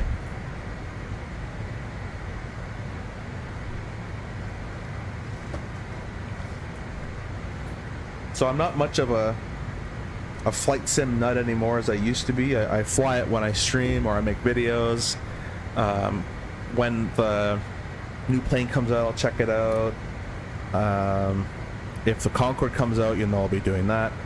But I mainly just make videos and have fun with you guys, basically. That's kind of it. And used to do DCS. I was a hardcore DCS for 10 years with the squadron, and name an airplane, I'd tell you how to do it, and do all that kind of stuff. I have PowerPoint presentations that I made for the squadron on Case 1 arrivals and Case 2, Case 3 onto the boat. Formation flying, how to be a flight lead, AWACS, all sorts of stuff. I just loved DCS, and I fell in love with that, and especially with COVID. Came to a point where it was just such a boring game to play, and then I would just instruct people, and I found a lot of joy instructing DCS and teaching people to fly it. And then that got so boring after like 8-9 years that I'm just kind of done with it. I haven't flown it in a long time. I have VR for it and all sorts of stuff. So I'm hoping they release a dynamic campaign so my buddies can kind of get back into it. But for the time being, it's kind of just take off, shoot, land. Once you get really good at DCS, it's take off, shoot, land. Nothing really kills you. And then if you're playing the PvP server, it's just Airquake with a bunch of AIM-120s flying all over the place and mountains and whatever. It's not really coordinated real-life tactics and online. We have the CRJ 440. Probably never heard of it, and I didn't. 44C 200 scope clause with NWA. Okay, that sounds like a fun time. Simple says, I can confirm that the said PowerPoint presentations are real. I have them. You guys want to see them? I think I put them in chat in my Discord. Reed said, what's up? I had my solo today. Your first solo? If it's your first solo, congratulations. If it's your regular solo, then we don't care. And I'm joking. Congratulations either way. How'd it go? You guys do some circuits, or what did you do? I mean, the Skyhawk I fly is a 1969, only like 3 times my age. Incredible how well aircraft stay in such condition over time. Yeah, well-maintained airplanes will stay good. Oh, you know what? I got a quick call. My girlfriend's calling. Let me just mute my mic real quick, and I'll be right back with you guys. If ATC calls, then I'll have my headphone one ear on here.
Alright guys, already back here again, and Reed said, yeah, first solo 3 laps in the pattern with my instructor, and then 3 solo. Hey, well really, congratulations on that. That's kind of the first ginormous milestone of the flight training kind of phase there, so if you can do that one, the next one is getting comfortable by yourself in the circuit, and then getting to do upper air work by yourself, and going cross country by yourself, and it's kind of pre-flight test time.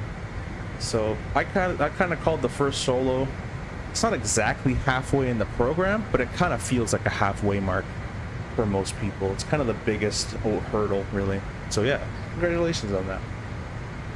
I'm sure the airplane felt a lot lighter as well.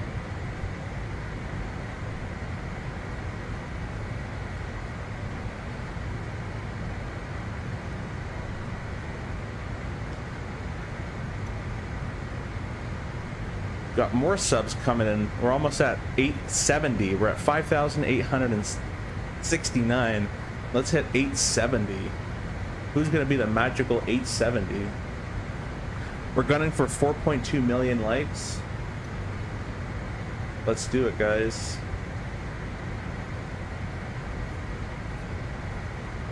Someone on the vertical stream is being actually kind of funny. They're spamming the like button. It's going 13, 12, 13, 12, 13, 12. I see you, boy or girl. It's okay, as long as you guys are having a good time. Yeah, the reduced weight definitely had me floating on landing. Yeah. I would always tell my students, because I would have to say, being an instructor, the most rewarding thing about being an instructor is flight test passes and first solos. And the first solo, I think the flight instructor, depending on the student, is more nervous than the student in some cases. And I would obviously check all their docs, make sure they all have it and all that kind of stuff. And I would just say, take your time. There's no rushing. If something doesn't look good, go around. Have fun.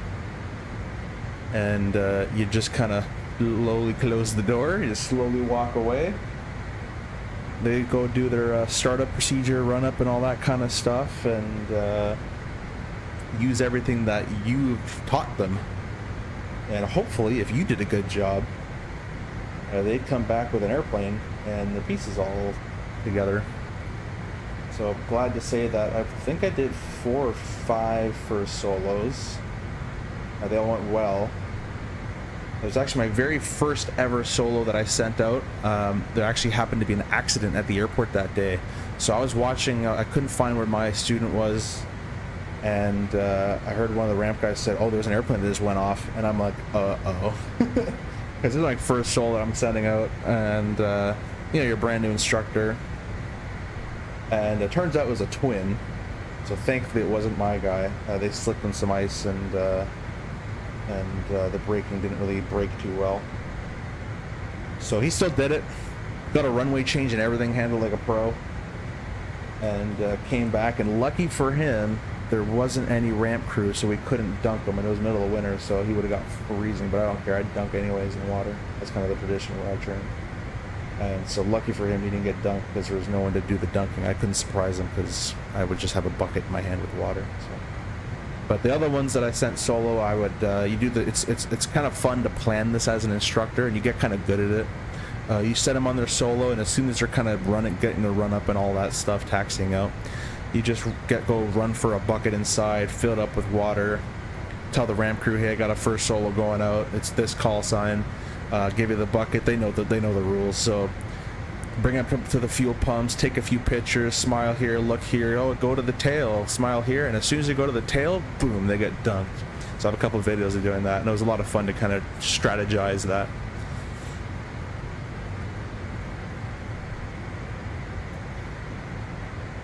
"100% more nervous?" Yeah, I think so too. I'm glad my school doesn't junk me with water. Just a shortcut. Yeah, we do dunk in water. I got dunked in January. That was freezing. We were always told our students to have an extra change of clothes in the car for whenever you went solo. We were always taught as instructors to not tell students when they're going to go solo. Like, oh, next flight we're going solo. Because that kind of just puts an added pressure in most students. Unless you can kind of read your students, so some can handle that. And some are just, you know, naturally just more gifted and good to go. And some, if they're more on the fence, you kind of have to give them that push and encouragement, or else they'll never do it. So you kind of have to pick your battles. So I would never say your next one's your first solo. It's going to be I'll just say, okay, cool, we'll do circuits next time as well. And next time they come for circuits, if they perform properly what I was expecting and everything's up to snuff with the documentation and all that boring stuff, then I'd say pull off over here. And they'd be like, what do you mean? I'm like, yeah, just, you know, pull off to the side. I want to check something on the tire. And pull off to the side, and I close the door. So you got your papers? Check them all real quick. Cool. See you later, buddy. And sign them off solo, and then look in their face. But that's kind of what you got to do, or else they kind of build it in their head a little bit. So hope you weren't shoehorned into 152. No, I wasn't. 172s only. Thankfully, my school had sold all the 150s, so those are all gone. That would not have been good.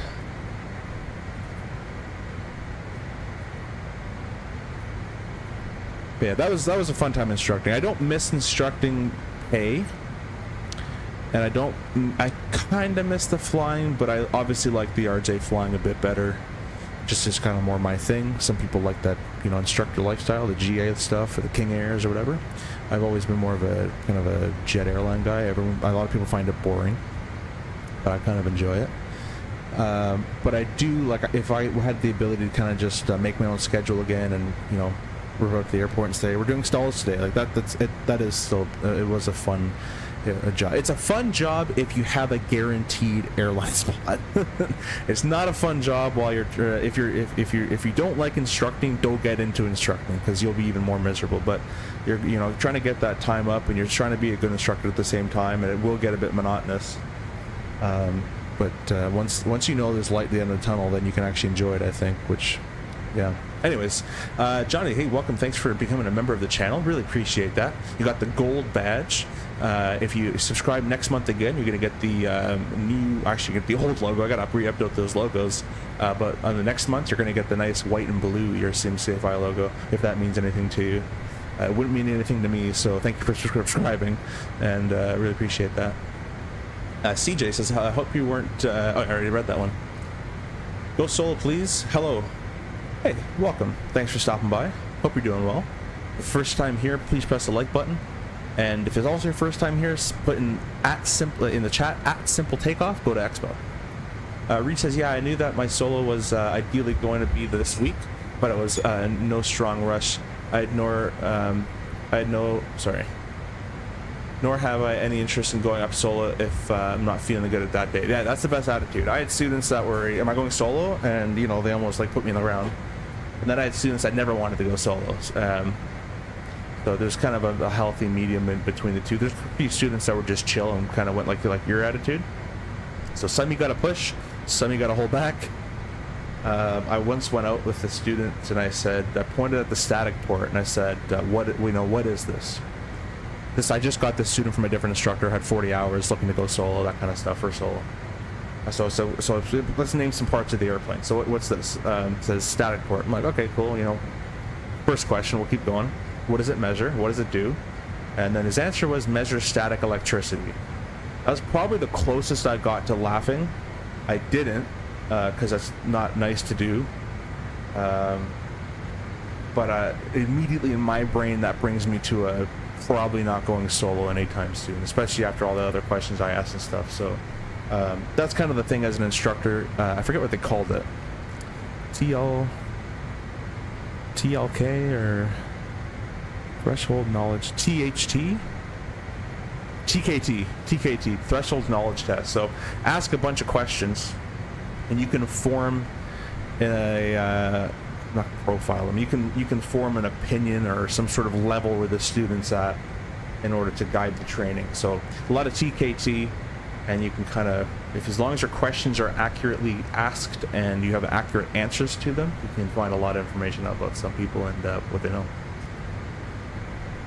Ashton, hey, welcome. We're in a VC a few days ago, but it's the update publicly released. No, the update's not out yet just yet. I do know that it should be very soon, but I don't know when that is. Holy hell.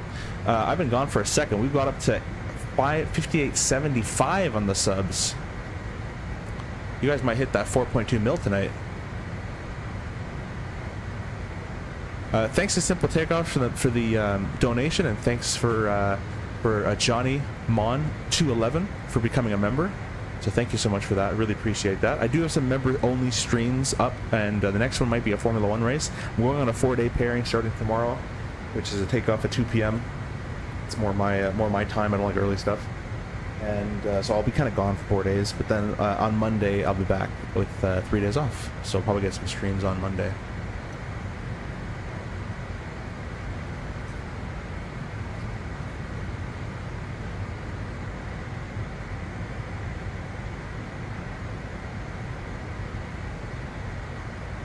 This is 48 minutes in so far. This is what your knees start to get a little cramped.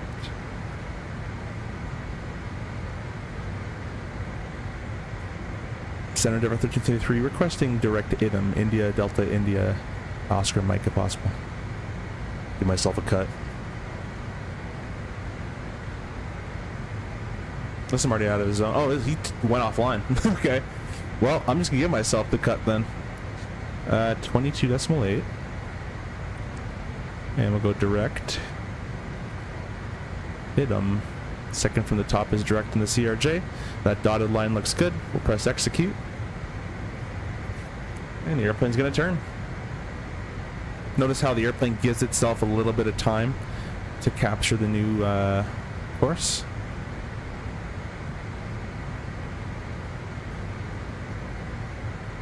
Probably save like a minute, to be honest, but whatever. Does every day when you're not flying at home feel like a weekend to you? Yeah, I thought it was Saturday today. That's why I'll come online and say thanks for joining me on Friday, but it's like Tuesday. So that's the cool thing about airline flying is depending on how your schedule is made and how senior you are and all that kind of stuff, you can have a great schedule or bad schedule, but you do get guaranteed days off as well. So depending how you structure it, last month I had 5 days off in a row, 2 days on, 6 days off in a row, but I worked a bunch of the start of the month. So depending on your country, you can only work a certain amount of hours a month, or sorry, you can only fly a certain amount of hours a month. Doesn't mean you're not technically working, as startup doesn't count, walk around doesn't count, security doesn't count, staying in a different country at a hotel where you don't want to be doesn't count. But flight time is 100 hours, 100 to some other countries have different, but per month. Absolute maximum. Most people do about 77 hours a month, 77, 85 area of actual flight time. Doesn't count for anything else. So you'll tell someone I work 77 hours a year or a month, and they'll go, "That's it?" But there's a lot more to that than just probably CJ can verify that. But there's a lot more than that 77 hours than they're telling you. A lot of volunteer work.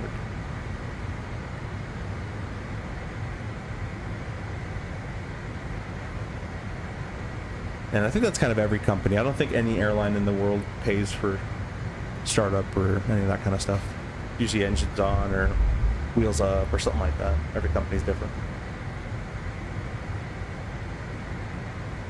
Yeah, every company's different. So for mine, doors closed, park and brake off. Once that happens, we're getting paid. And obviously you can't just close all the doors and turn the park and brake off. You have to do it within a certain time window between your certain departure time, or else obviously it's like you're trying to get paid, you know. You're doing it early. There are some captains out there that will just kind of turn the park and brake off and on, but you're really not supposed to do that.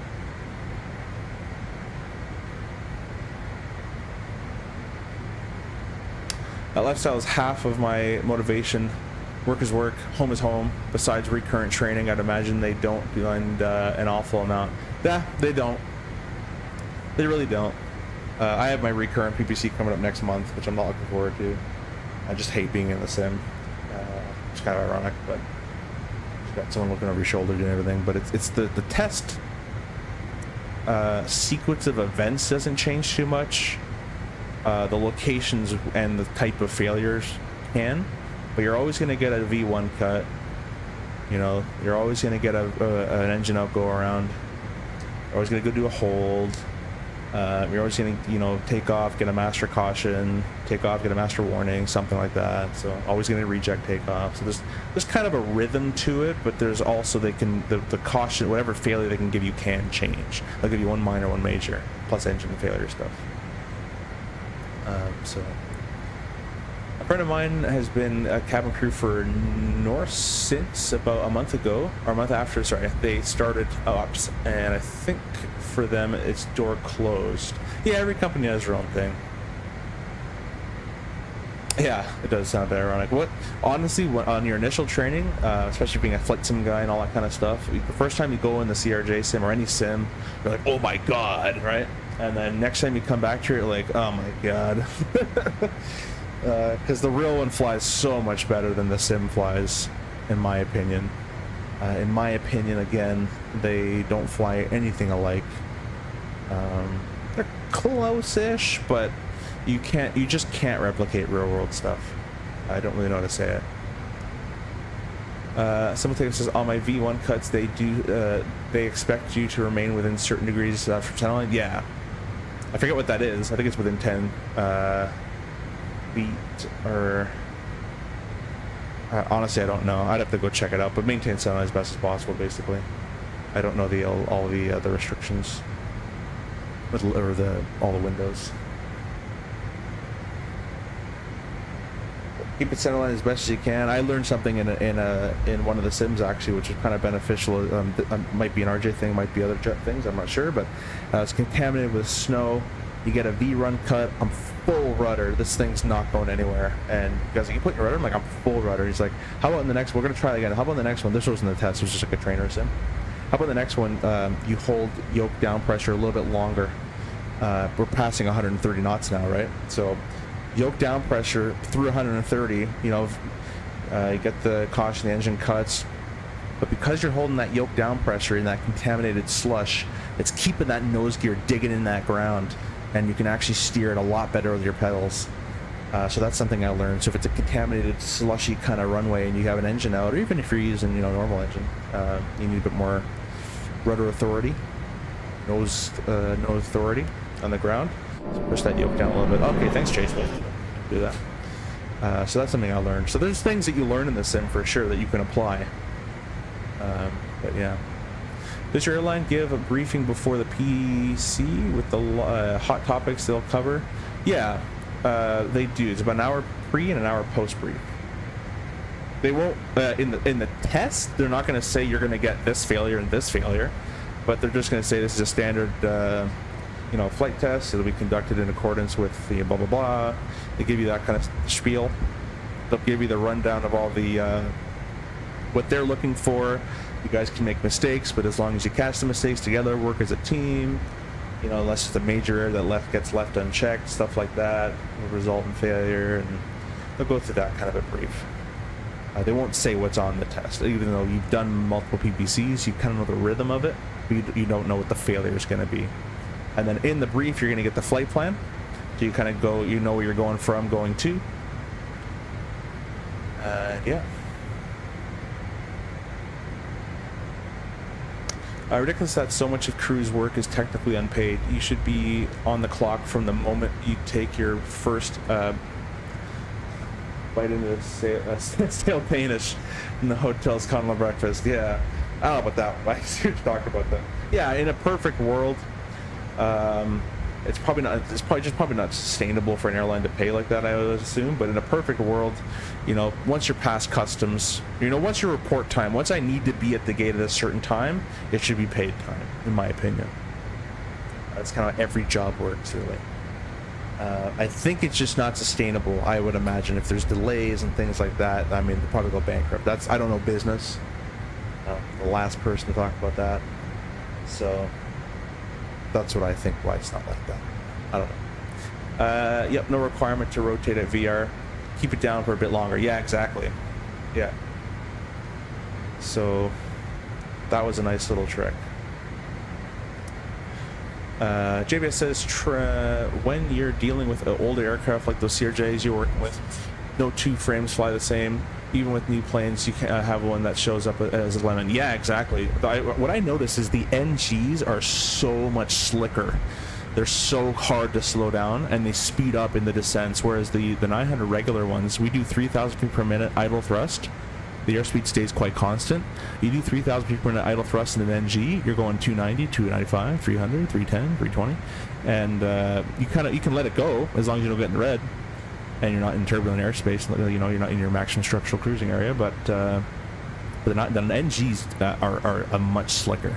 And the other thing is the seat position. I can never, in the NG, there's something with the way the height of the flight deck, or maybe this panel or something, I can never get the best seat position as I can in the regular, just a regular 900s. I don't know what it is. Maybe something with the chair, I don't know, I just can't, so. They all have their own little things. This is kind of roughly where, you know, I like to sit. Something like that as best I can kind of replicate. Silver just bust this week? You mean like the silver, like how much silver costs, like the trade value of silver? Again, I'm the last person for business, so I have no idea. I'll just agree with you. I really appreciate you guys watching as well. We got 37 likes in the channel, or the horizontal stream currently. and we're up to 5,875 subs, which is quite insane. When I had this channel originally, it was a long time ago under a different name. I've had the channel for about 7, 8 years now, but I only really started growing crazily the last 5 to 8 months or so.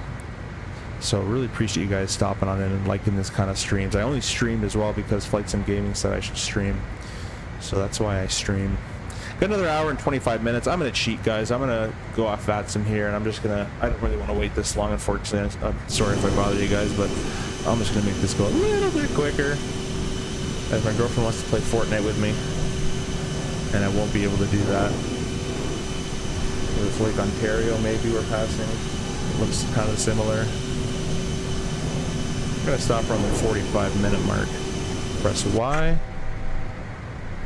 There you go, 48 minutes. That's pretty good.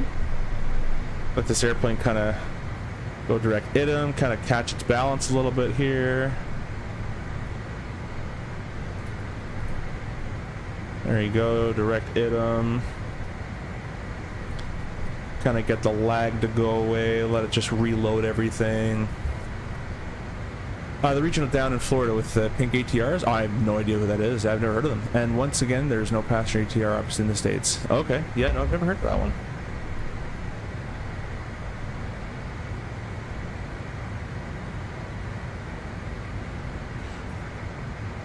Alright guys, well, we're inside 40. Wait a minute. How did that just get to an hour and 56? No, it was 48. I'm sticking with that. So let's start planning our arrival here. I'm going to reconnect into VATSIM as long as I'm not in a controlled airspace. I can do that, as I've been told from somebody. Let me just see where I am really quickly.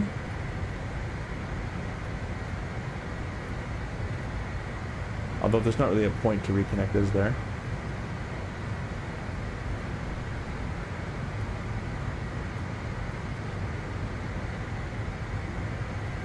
I'm gonna try really quickly. See where I end up.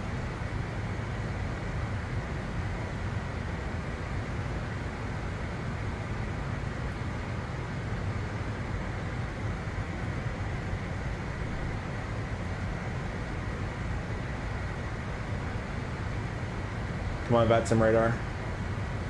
Don't do me like this. Tell me where I am.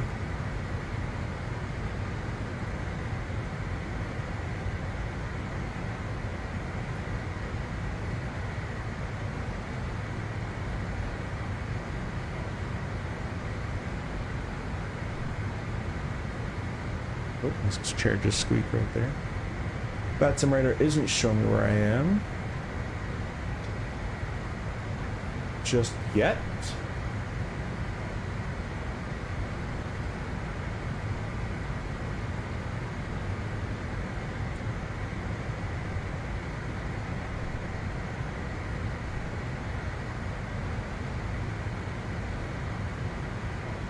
Uh-oh, I did spawn inside the center, so let's not do that. I'm gonna disconnect, and we'll have to stay disconnected, unfortunately, just for time's sake today. But I will get you guys the weather, so let's go ahead and do that together. So, little way I got taught in the airline, at least.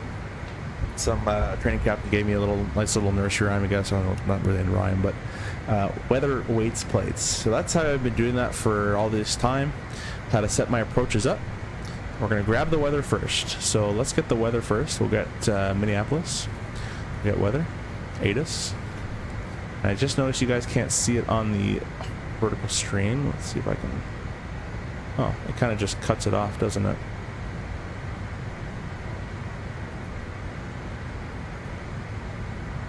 And let me get rid of that guy for you. There we go. Yeah, I don't know why it's cut off like that. But anyways, notice it's cut off there too. Well, I'll tell you what we're using here. It's, where's the arrival ATIS? Arrival is 12 right. So, the weather is 7 mile vis, scattered 17,000, 17 degrees Celsius with altimeter 3008. Let's plug in 3008 into our standby altimeter. Alright, we're probably going to plan the ILS in that case, so we'll press hide, MSP, approach, ILS 12 right. We'll go ahead and pin that chart. We'll bring it up here and we'll just kind of keep it on the standbys for right now. And we'll leave it like that. I will take that away from you on the horizontal screen. Weather weights plates. Next is weight. So performance initialization. This is still bugged, and I've reported it, I think, many times. Also, I just noticed we're going to be pretty heavy on fuel from me doing that slew maneuver. So I might have to cheat and just kind of bring myself a little bit lower. That's fine. So yeah, this is a bit still bugged. So I'm just going to retype in 5470 in there. Or was it 5480? So 7480. And that's going to recalculate our gross weight. That should be automatically being calculated, but it doesn't seem to do it anymore. Anyways, we got a 0 fuel weight.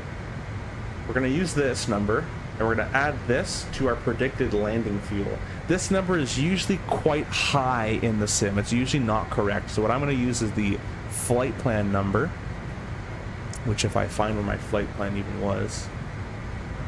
Apps I got open now, I found it. Our predicted landing fuel is 4,417. So basically, we'll round that guy up to 67,000 pounds plus 45, so 67, 8, 9, 71, 71.5 is our landing weight, predicted landing weight. So we'll go to performance, we'll press this takeoff and landing sheet here. We'll go in here, we'll type in 71,500.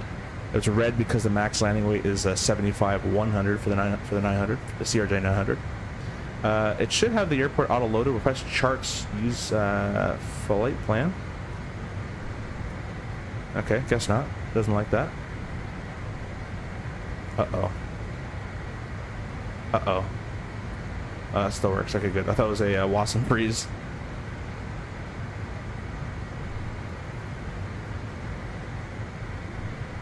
Okay, well the iPad's out, so we're not using that anymore. Unfortunately, I'll have to use my speed card that I had found online.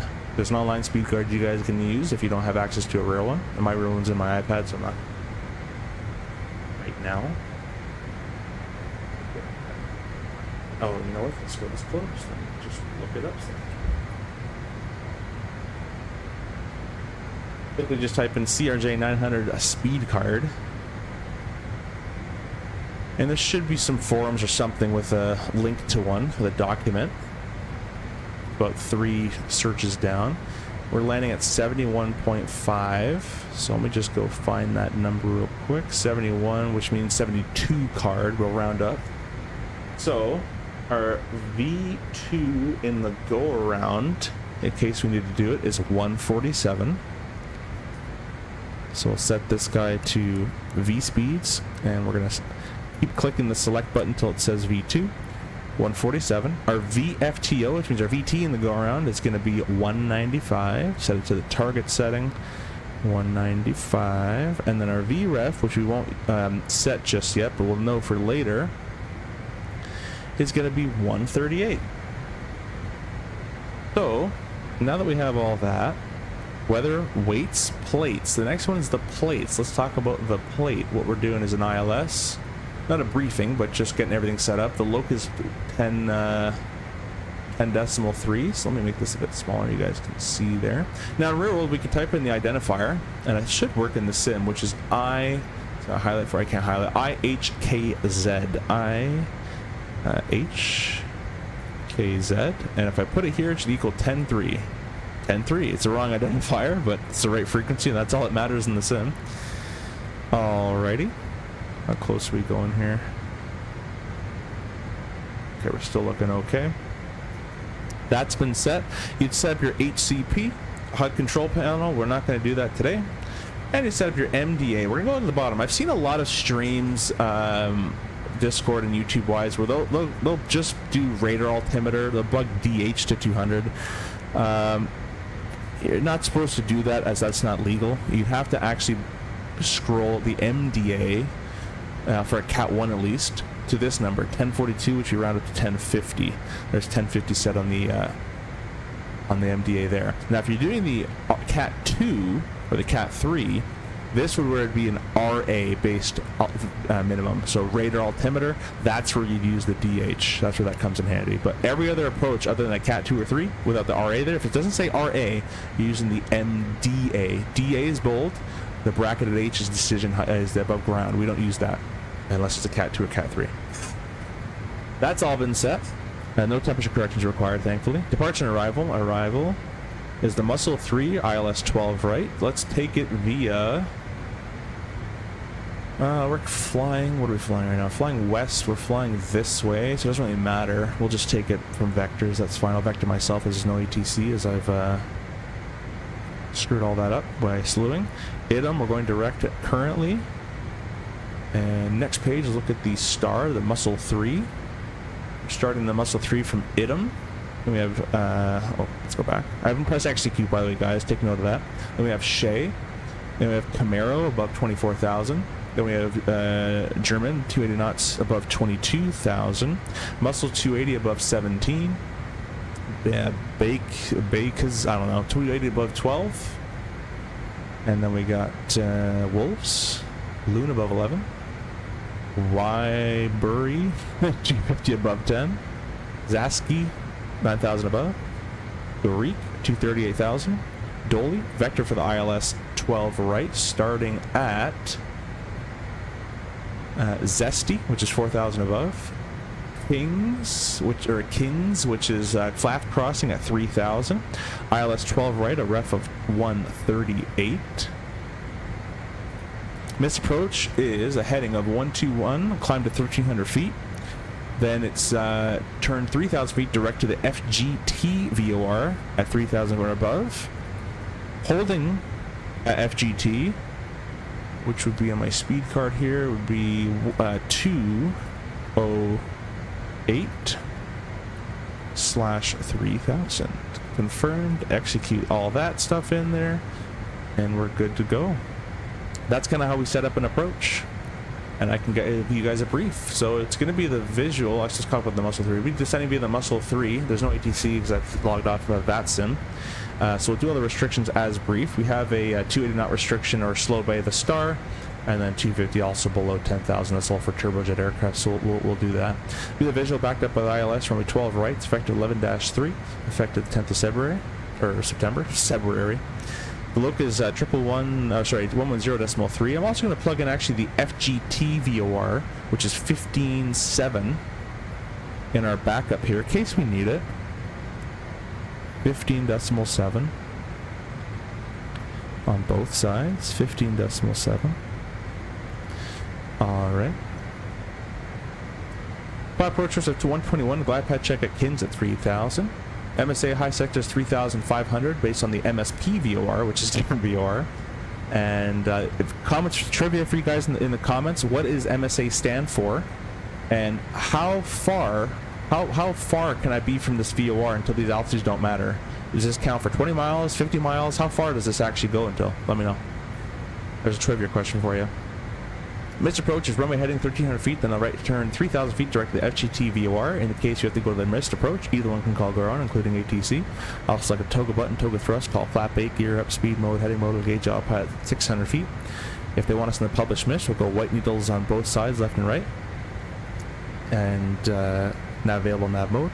Retract the flaps around 1,800 feet, climb thrust, and we'll do the after takeoff checks. A little note for you guys, if you guys are doing CRJ go-arounds, as soon as you press the toga button, add your thrust into the toga detent, verify you got a positive rate of climb with a positive speed trend above VREF, go flap 8, now it's a takeoff. So toga button, toga thrust, flap 8, it's a takeoff. Gear up, speed mode, heading mode. You know, we can't go nav mode because we're going to be in green needles because of the ILS. Remember that. If you're doing a FMS or an RNAV arrival in white needle, then you can go speed mode, nav mode. But in a ILS approach, we're going to be in green needles, which is ILS only. So we're going to go speed, heading, engage the autopilot, change both people's PFDs back to white needles, and then you can click nav mode. So it gets a bit complicated. There's a lot of crew coordination in real world. But after flap 8, it's takeoff. It's treated as a takeoff. Glide past 3 degrees, Pappy's left, ALSF type 2 lighting. They got MDA of 1050 set right, and the other guy would have it hopefully set on the left side, and I'd cross-check that. We're going to have an extra, I don't trust this, but we're going to have an extra probably 2,500 pounds of fuel, not 35, which gives us enough time to come back and try again and land if we have to go missed. We're going to plan to exit runway 12 right, left on Alpha 5, probably Alpha 4 is a nice little turn off. Alpha 3 is kind of far down, so Alpha 4 most likely would be good for us. Questions, comments, concerns, threats. The threats is I want to go play Fortnite with my girlfriend. Not joking, that's not a good threat. And number 2 is the chat. I love reading the chat, so I might get distracted reading the chat a little bit. Let's see, we're pretty far from our descent, so we're still chilling. Jay, it's good morning. It's 2.1 release. No, it's not. Thanks for joining in, though. Is there any SOP for doing maths in your head? Probably not. What you mean, but no. If there was, I wouldn't be here. I think it was 2.25 nautical range for the MSA. That's correct. Yeah, 25 is correct. What does MSA stand for? CJ says you're halfway there. Well, in Canada it's 25, so if it's in the States it's 50, I'll be learning something new, but MSA should be based on 25 unless it dictates somewhere else on that chart there. If it doesn't dictate it, it should be 25. Nautical miles, of course. MSA minimum safe altitude, provide obstacle clearance up to 25 nautical miles radius in case of emergency. Yeah, although I believe it's called minimum sector altitude. I could be wrong about that, but same idea. You're correct. Yeah. Potato, potato. Don't go below the altitude within 25 miles if you have no idea where you are or on the vector. And we're not clear for the approach. Anyways, yeah, we're looking pretty good. We got to be above 24. These are kind of all easy restrictions to meet. Above. You kind of get a little carried away with being above all of them, and then you're not, you're not low enough. So what we're going to do is we're going to find the hard altitude on this star. I'll bring up this departure again, or arrival, sorry. Above. At 8,000. Let's make sure we're doing that one, actually. It's taking the right turn. Greek is the one we're doing. At 8,230 knots. So that's kind of the one I'm going to actually target. And I'm going to just make sure I'm above the rest of them, basically. And at the 280 restriction on the speed. So we're at Greek is requiring 800 a minute. I'm going to start down when Greek wants 2,600 a minute. And in real life, you're able to actually target this. But it's, yeah, anyways, we're not going to get into that. Clear that. Oh, actually, something I wanted to try. Apparently this was fixed. Let's say they said Endeavour 1333, 20 miles, let's see, we're heading west, 20 miles east, so towards us, of Shea, cross 320. Cross, descend and maintain 320, 20 miles east of Shea. What you should be able to do is press Shea /-20, put it on top of itself, and it should make a new waypoint. Okay, well, it made a new waypoint, but I don't think it's where it's supposed to be, so I don't think it got fixed, but it should have made one 20 miles east of it. That kind of sucks. Let's try ITM. ITM -10. No, it makes one like offset, so never mind. Disregard, that's not fixed.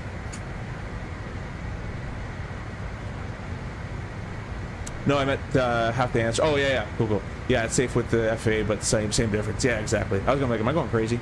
We're up to 5,881 subscribers. That's crazy, guys. Thanks so much for that. 20 of you guys in the vertical stream. We got 25 of you in the horizontal stream. If both of you guys clicked 2 tabs open, we got 50 in each. That's simple math. I'm joking. We're hitting for 4.2 on the subscribers, 4.2 million on subscribers today, and 2.2 in the likes. Pretty close.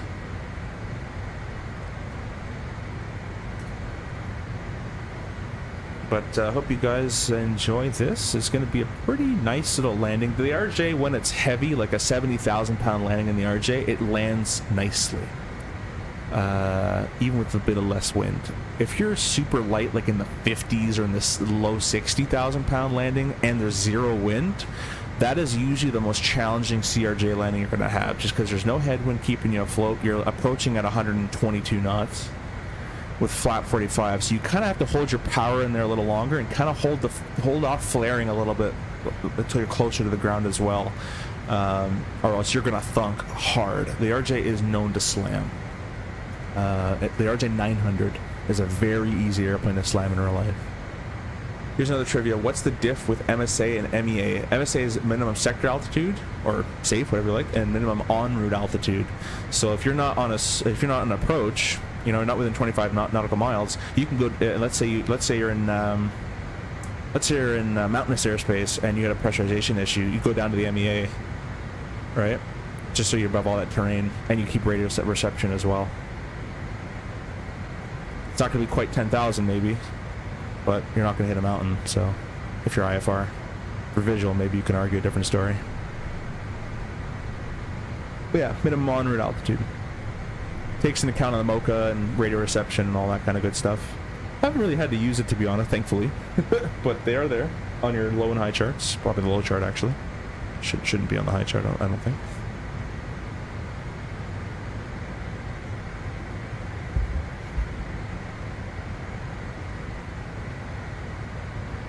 A good one, simple. I know you're just starting PPL, so it's kind of down the line. But a good one, a good tricky one that comes up later than the IFR is all the lost communication procedures.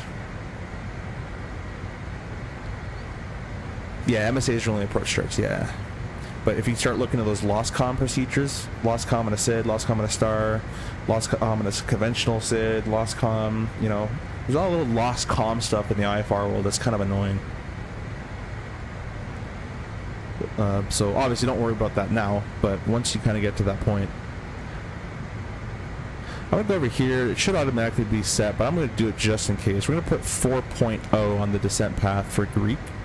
We'll execute that. The down arrow should stay down, which it did. That's good. And they want 230 there as well, so a little slower than 250.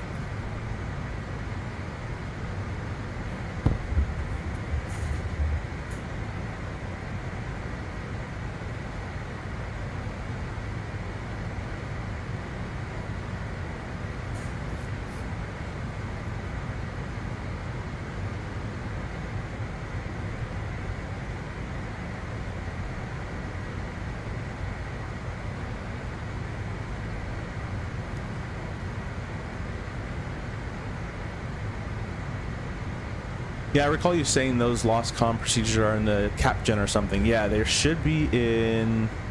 If they're not in the CapGen, they're going to be in the rack section of the AIM. The RAC sections. I think the 400s. If I'm right about that, I can't really remember that. 200s or 400s pages, somewhere in there. I used to remember the page numbers. I don't anymore. But they're in there. Another question is how... This is an IFR question on a flight test that I got, is how wide is a T route? From memory, it was 10 on each side. You got 10 miles on the left, 10 miles on the right, total of 20. Unless it was half of that. You kind of go to the airlines, you kind of forget all that stuff. But yeah, it's all on the rack section, RAC, in the AIM. But I wouldn't worry about that till you're, you know, at least it's half done that CPL area. Yeah, cold temperature correction is in the CapGen as well. And in my company, the QRH, you have the cold temperature correction, the QRH as well. 777 Coltrane, hey, welcome. Thanks for stopping in. Hope you're enjoying the stream. If you're brand new, please press the like button. Also, if you're brand new, type in chat at Simple Takeoff. Go to the FlightSIm Expo. We're just trying to peer pressure them into it right now.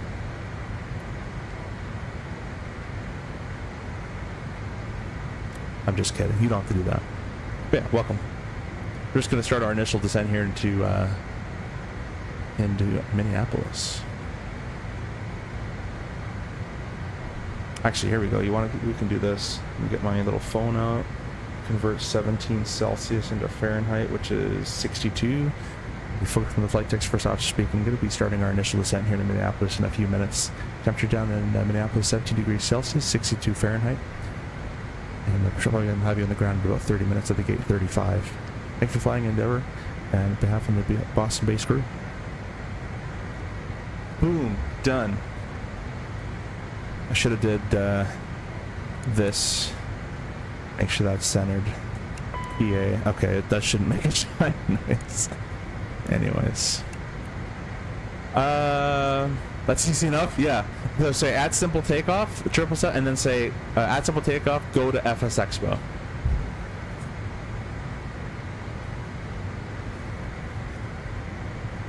And just make my viewers work when they come here. Give you some other shots here, some popcorn clouds.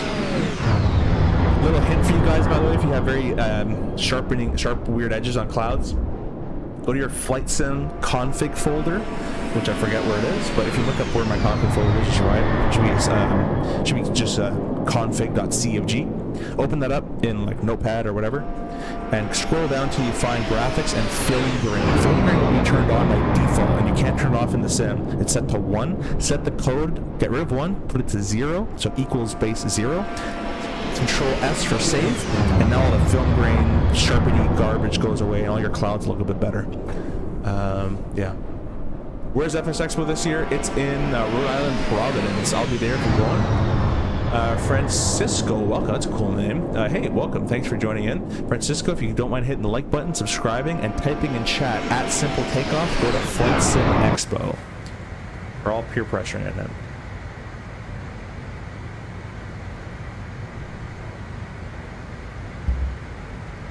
If you guys didn't keep up with that little mini tutorial, just search up how to turn film grain off Microsoft Flight Simulator. Greek wants 1,000 feet per minute, so we still got about 1,500 feet to go. Still another probably 5-10 minutes or so in this course. I'm gonna go put socks on. I haven't had socks on this whole time. Feet are cold.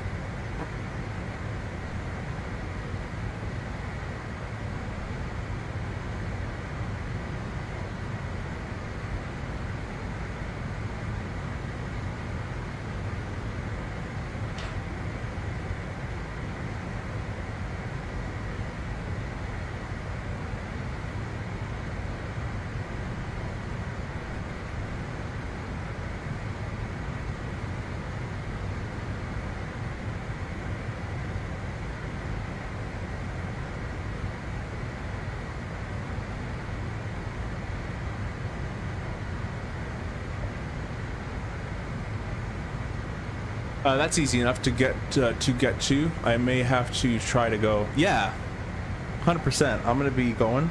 A lot of my flight sim buddies are going, so I can't wait to meet them in real life. It sounds like a really good, just kind of a nerd fest, so I'll be there for it. Francesca can't wait to go to the regionals to fly that plane. The RJ? Just flying the CRJ? Yeah, man, it's gonna be a lot of fun. If you can fly the CRJ, you can talk to anybody who's flown it. If you can fly the CRJ, you can fly an airplane at the airlines. The Embraer Pete fans, it's kind of a joke I've heard in terms of level of difficulty. It's kind of the mini Airbus. Q400 is actually quite difficult, I've heard.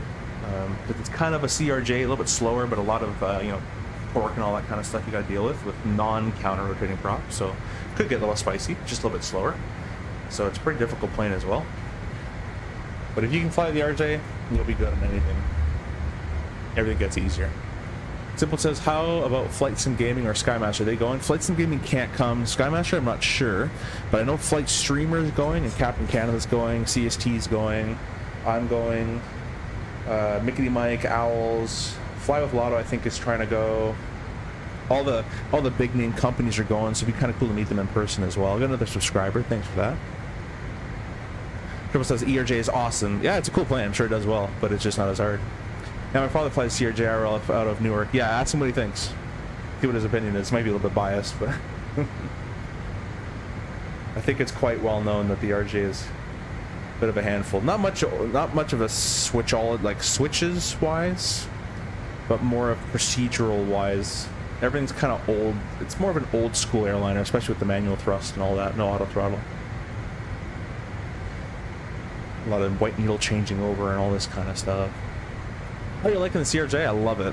The sim one's getting a lot better, but the real one is obviously is awesome to fly. It's a lot of fun. The other day I flew with a captain who I actually graduated the school I graduated from a different year, of course. And he was like, "Look, man, I'm not like if you want to take it on manual, you go ahead. If you want to hand fly, I don't mind." So so I hand flew it up to 27,000. Maybe a question for you guys: how high can you legally fly hand fly the airplane? How high? Until you're in breach of a certain airspace rule. There's a question for you. CJ, you can't answer that one. Anyways, flew up to 27,000. Put the autopilot on. And then flew it from 8,000 feet all the way down, intercepted the localizer, and did this like kind of downwindy turn kind of thing. It was a lot of fun. So CRJ keeps you on your toes. It's a lot of fun, especially with the LaGuardia approaches, the visuals we do there, DCA visuals we do. We go into some small remote airports sometimes. We kind of just mix in with 172s and fly circuits, kind of vectored circuits really. But yeah, it's a lot of fun. It's probably the coolest flying. Not the coolest. It's probably the coolest maybe airline flying you'll get. Not destination-wise, but just the hand flying and the manual aspect of it.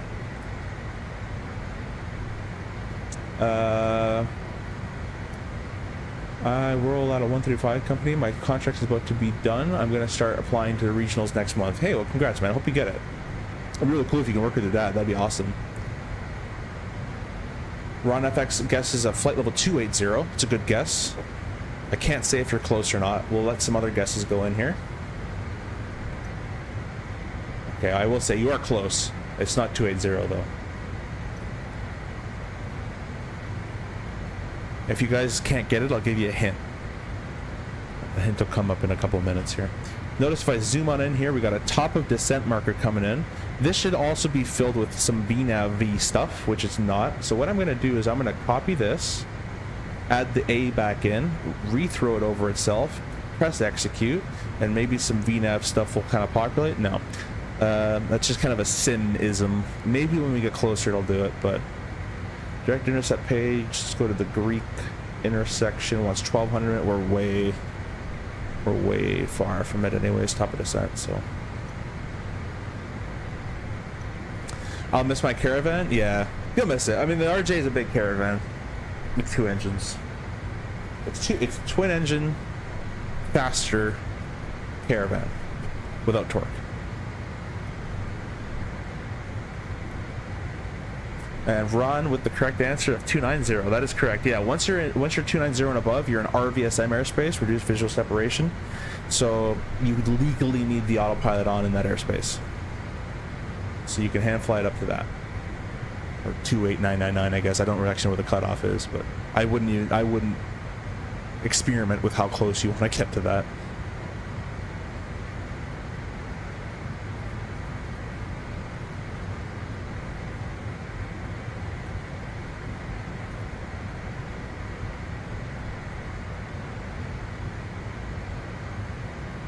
Really appreciate all the subscribers coming in and the donations. Thanks for Simple Takeoff as well for that.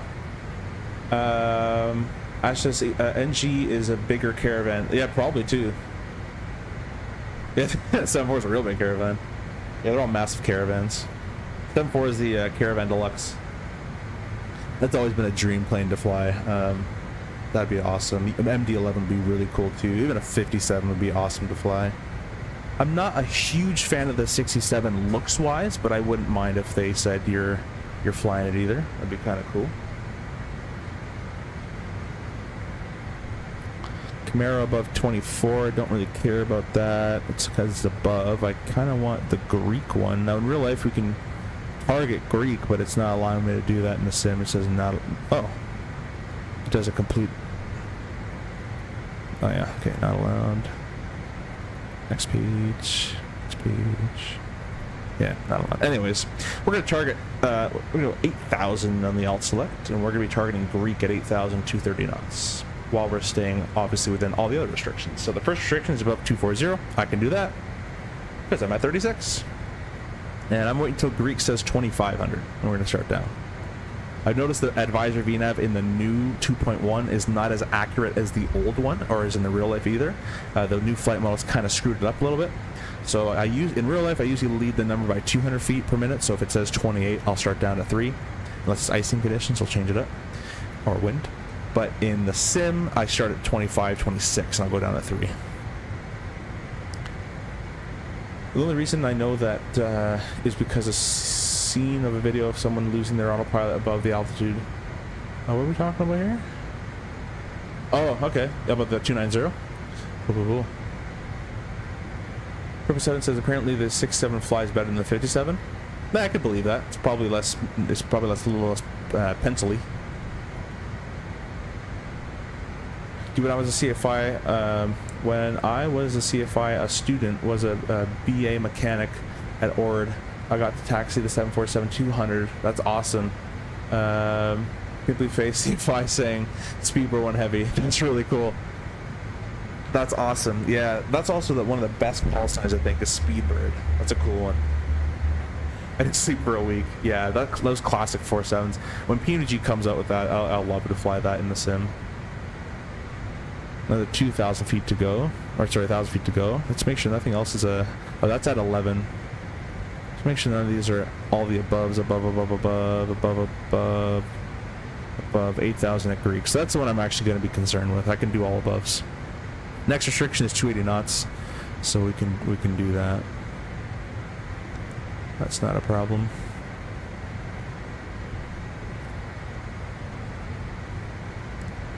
Yeah, descend via Mach until intercepting 280, so we can do that. We can do that. We can do that, chat. That's my new catchphrase. We can do that, chat.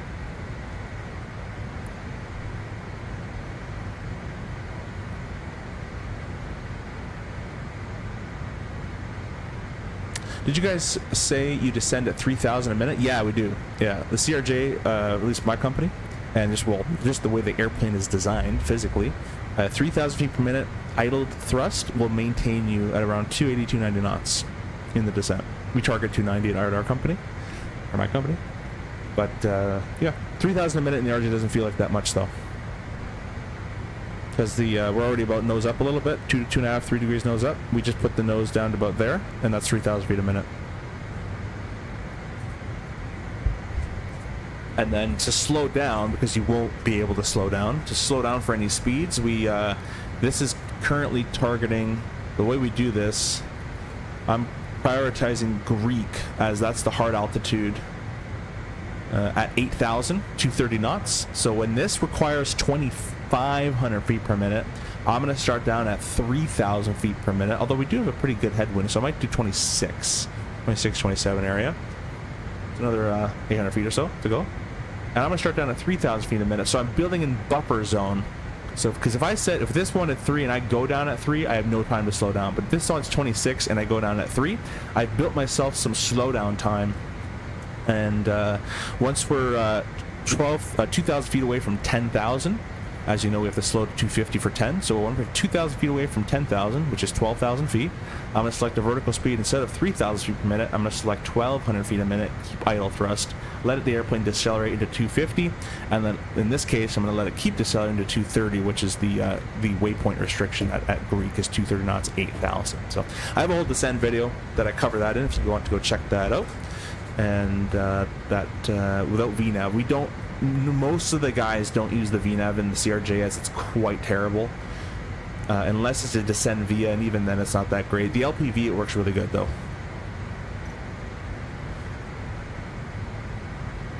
Yeah. Again, the RJ keeps you on your toes, my friend. Even the Q400 has a good VNAV system. The Embraer has a great VNAV system. The RJ, most of them don't even have VNAV. As you can see, there's nothing even here. But the NG, some operators, like my company, does have a couple of airplanes with a VNAV feature, but no one even uses it. They're just not as efficient as we can be with our quick little calculation. Do this. It's not that much math though. All these restrictions are all above. I can be above all the altitudes. That's easy to do. The Greek wants 8,000 feet. Notice there's no above at 230 knots. So now this is what I'm prioritizing. So I'll go to the direct intercept page. These are all the waypoints. So go next page. There's Greek. It wants almost 2,000 feet per minute. If my profile is 3,000 feet a minute, then I'm going to wait till this increases to about 25, 26, and I'm going to start down at 3,000 a minute. So I'm going to lead the descent profile by 400 feet or so, which gives me time to slow down. That's all I'm doing. If you started 3,000 a minute when this wants 3,000 a minute, you'll never have slowdown time, and you're going to burn through it, even with spoilers. The spoilers do kind of nothing. And in the new flight model, the spoilers do kind of nothing in the sim as well. So hopefully that kind of helps. But the whole descent video should help with that as well. It's all in the playlist here I got going for you guys. What I've noticed is this number is actually the same as this number, but it's targeting German. This should actually say Greek 230, 8,000 feet, 2,000 a minute. It has the wrong wording here. Unless it just so happens to be the same. No, see, German wants 9,000 a minute if I wanted to be at 220, which I don't. I want to be above 220, so that's fine. And we're not at 280 because the star says via knock number until intercepting 280 on your descent. So it would be via Mach number 0.8 or so. So notice that we're getting closer and closer. I haven't started descending yet. I wonder if I can... That should have changed as I moved my... I can't even do anything here. Alright, never mind. Not modeled there, so... Just waiting. This is a 3-degree descent path. I'm waiting until about a 3.8, 3.7 degree descent path. Now, if we have wind changes this. If, let's say we had a... Let's go here. VNAV, next page. We normally target a 4.0 degree descent, which is 3,000 feet per minute, roughly. That's roughly what we try to do. Let's say we had 10 knots of tailwind. For every 10 knots of tailwind, we actually decrease this degree number by 0.1. So 10 knots of tailwind would bring a 3.9 descent. 100 knots of tailwind, we want a 3-degree descent path. Because we have so much headwind, I'm just going to leave it at 4. There's no point in doing even more than that. But that's kind of how we do a little bit of mental math we do there as well. Very, very little mental math.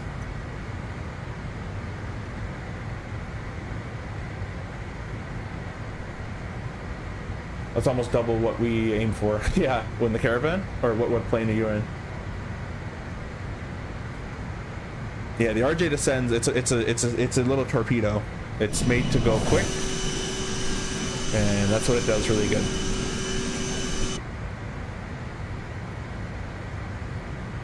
There's 2,400. I'm gonna wait till 2,700, as we do have the headwind. No, I'll do 26. I don't know if I trust this number in the sim just yet, so I'm gonna do 2,600 feet a minute. Once this number says 26, we're starting on deck. We already have 8,000 feet bugged. We're gonna click vertical speed, and we're gonna wind down our vertical speed to 3,000 a minute, and we're gonna just nicely reduce our thrust to idle. I'll bring this camera back up for you guys so you guys can see. I just noticed the camera is off. You can see my awesome Adidas track pants. And I'll leave it like this. Sorry, it's not the most centered in the world.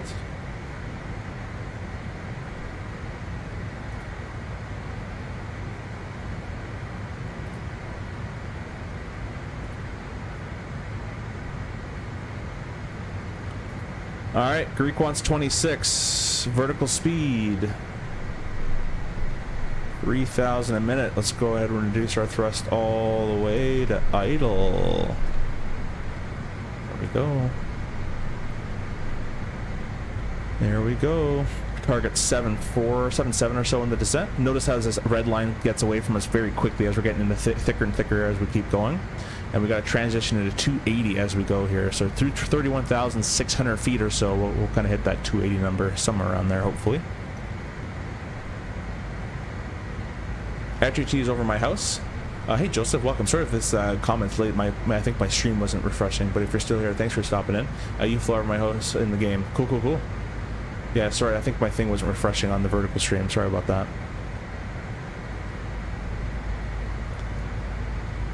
In the Caravan, you do 700, 800 a minute. Yeah, that makes sense. I'm in the 175. We plug in 2.5. Okay, that's pretty close. I mean, I only do 500 feet more. That's not that bad. So notice we're still at idle thrust. And I wonder why this camera looks... It's kind of weird. It's kind of off-centered. It shouldn't be. But anyways. No, it's still slowing down a little bit. Real world, it used to be a lot worse, but real world it wouldn't be this this drag. It'd probably keep its speed. I'm gonna add a little bit of thrust in here to kind of keep it roughly what it should be doing. There goes 31,600. 275. They want us 280 on this on the star. I'll add a little bit of thrust for that. Simple says, do you do 3,000 per minute idle thrust in the NG too, since we're saying it's more slick? Yeah, we do the same. We just let it accelerate to 320. We don't care. It's okay. It doesn't get too quick. It usually only goes to about 300 or so. It doesn't go too far off. So I'm making all these restrictions. 280 knots above 12,000, I can do that. What we're really caring about is the hard altitude, which is Greek at 8,000 feet. All right, because these are all above 9, so that's all fine.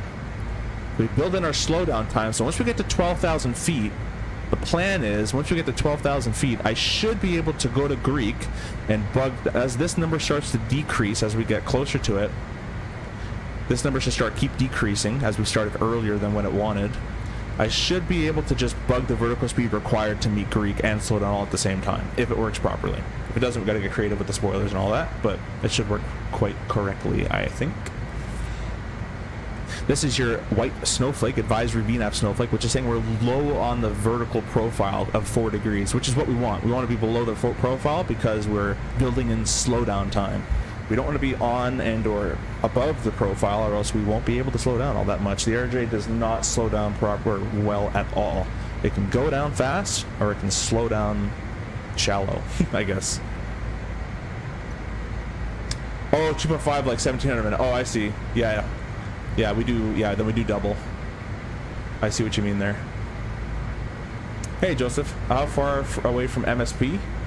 We are, this is on the vertical stream, by the way, we're 80 miles away, 22 miles. For some reason, Joseph, sorry, my vertical stream is not updating as fast as my other stream is. I'm gonna make it its own tab and see if it works. So sorry if I'm missing your comments there.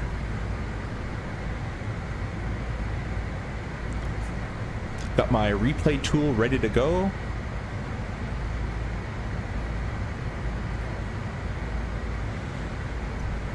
Hope you guys are enjoying, again, the new overlays, the top left and right sides of your screen. That was made by Aviation Bros, which is just a YouTube name, and he made that completely for free, although I'm going to give him some money for it, but he won't let me give him anything. And so new logo, even though my shirts that I'm bringing to FS Expo won't have that logo on it. But new logo and new overlay at the top left corner, and taking our eyes at the top right corner is all our channel sponsors. If you would like to purchase anything from them, or you know, I have some discount codes down below. Helps me, helps you, helps them. Help. We're still a bit shy of our 4.2 million like goal, but I'm sure we'll get there.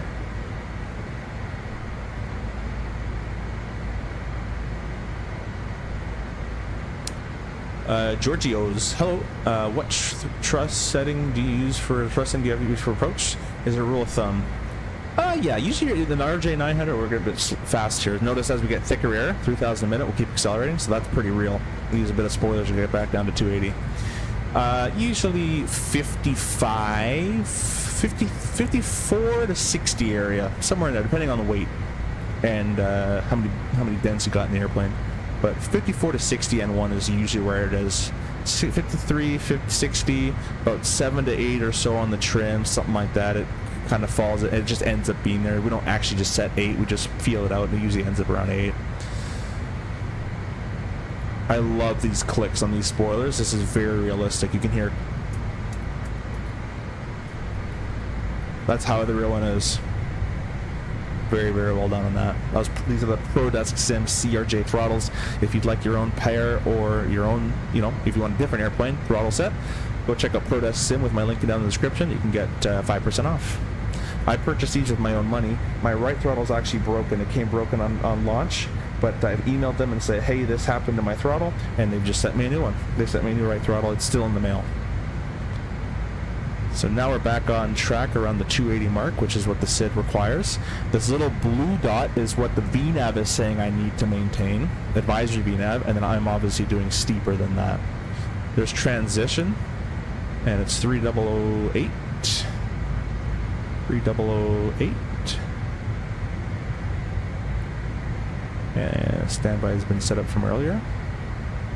And whenever you use a flight spoiler, you got a flight spoiler deploy in this ICAS number 2 as well. So that's looking pretty good. As I get lower, I might need more spoilers. We need 250 at Weirdbury.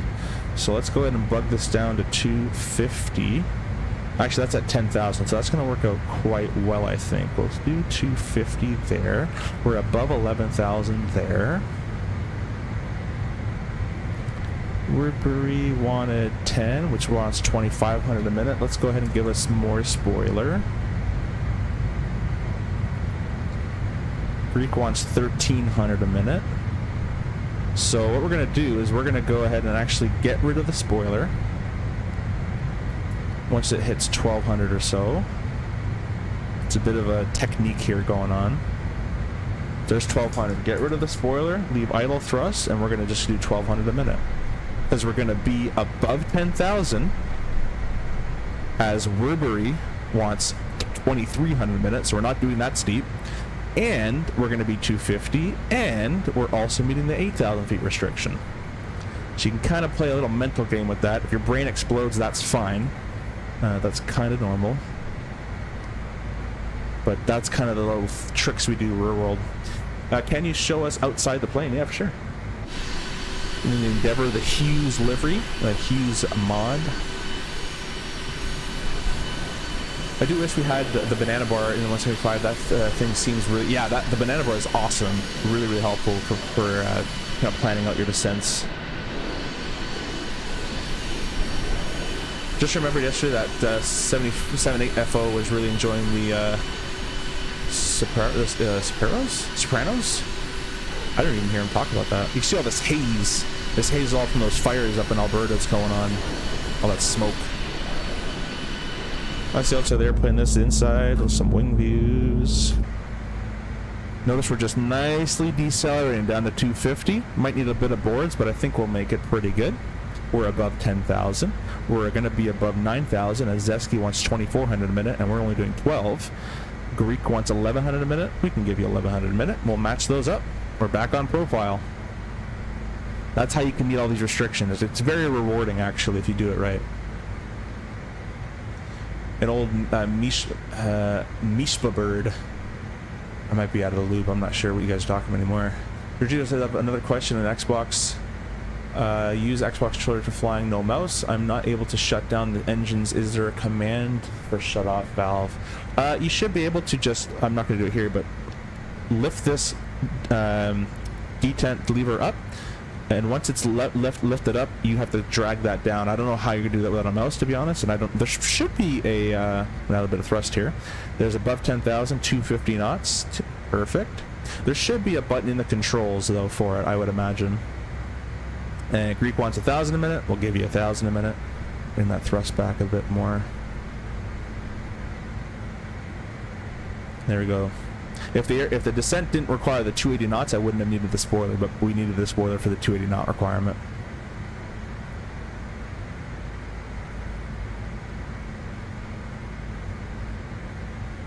Oh, Pierre. Oh, okay. Now I got it. Yeah, I'm not much of a drinker, so that would have taken me a while. Also the command increases, like decreases height doesn't work also. Increase height? What do you mean, like the altitude on the autopilot panel here? Yeah, unfortunately I don't play Xbox, so I have actually absolutely no idea how that would turn out for you. It might get fixed in the 2.1 update, but I don't know for sure or not. Kibo, hey, welcome. The plane with the BOS sounds, yes or no? 100 million %.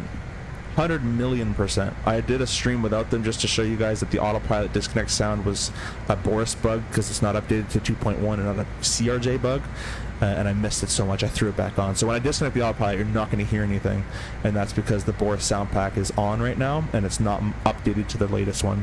Now it wants 1,100 a minute, we can do that. And it wants a slow of 230.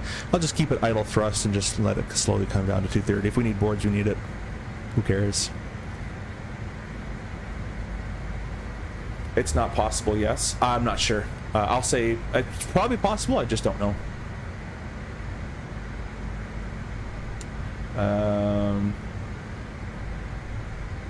Sure, let me go up in the comments a little bit. I think I've been missing something here. Actually, wait, simple. I meant to give you modder. There you go. That's what I mean to do that.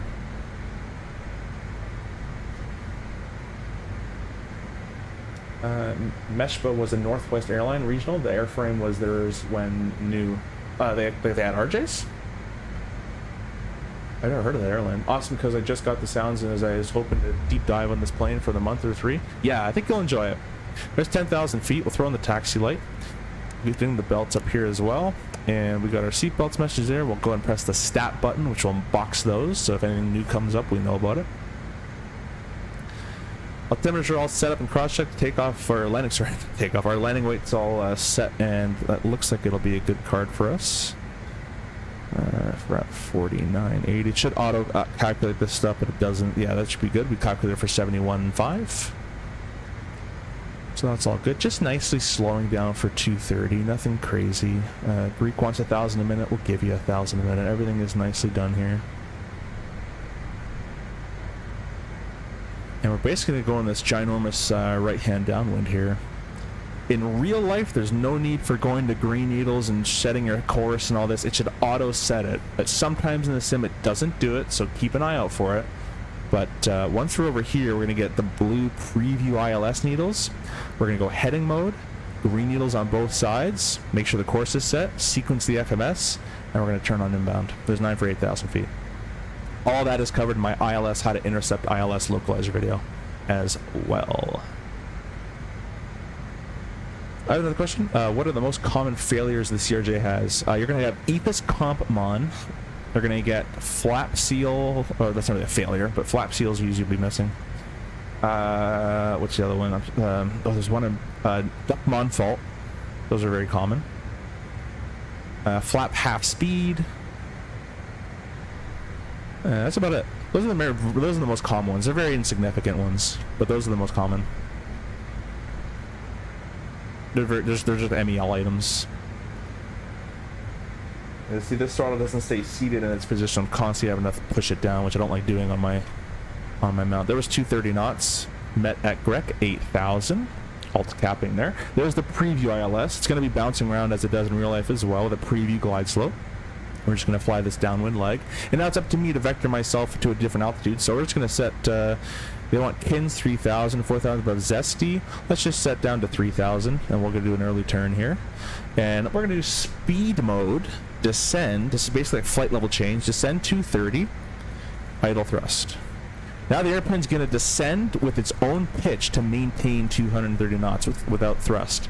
So as soon as it gets to 230, it's going to adjust its vertical speed to maintain 230. If I want to descend steeper, you can add in boards, all sorts of different stuff. You can add flap. Technically, I'm right on the edge. I wouldn't want to do that right now, but yeah.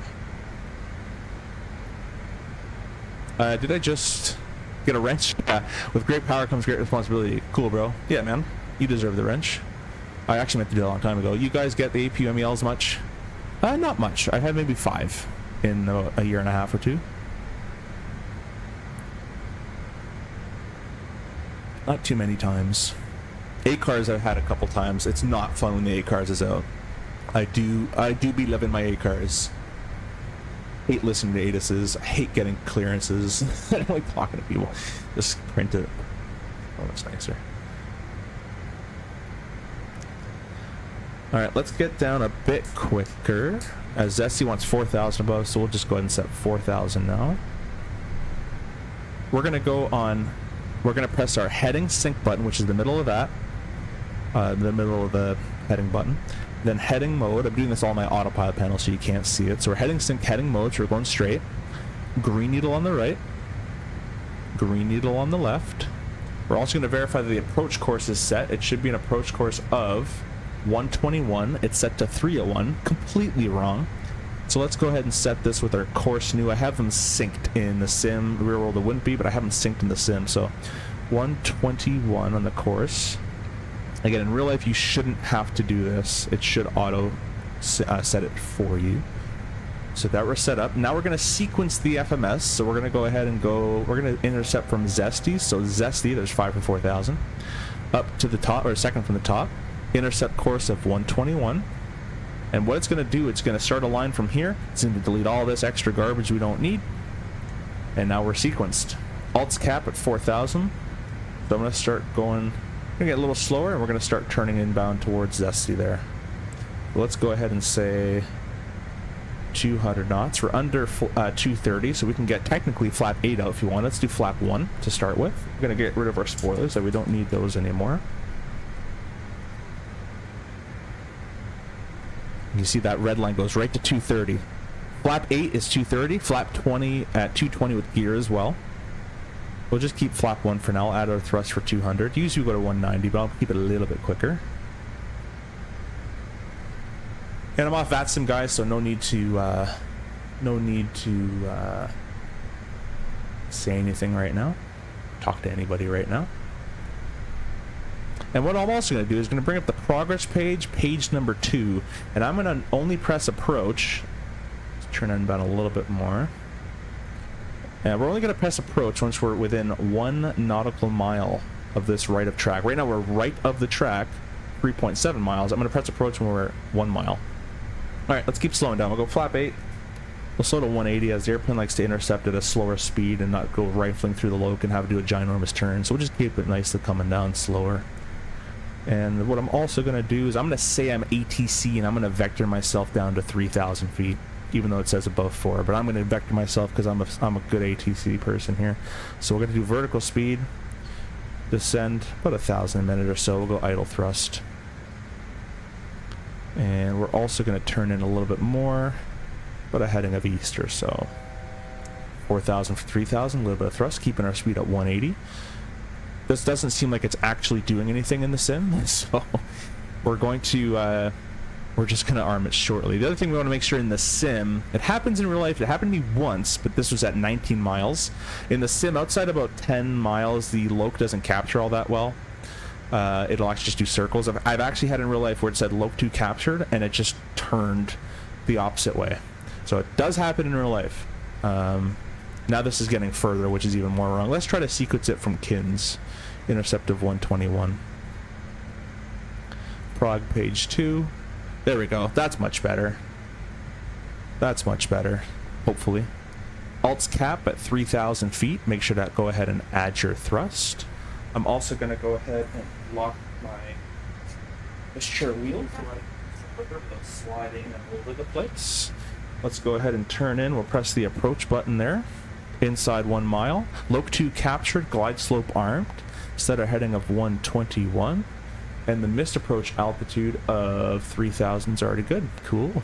We usually do that when we're on glide slope captured. But anyways, get a bit of lag. We're going to start our recording. Alt's cap also doesn't flash like that forever.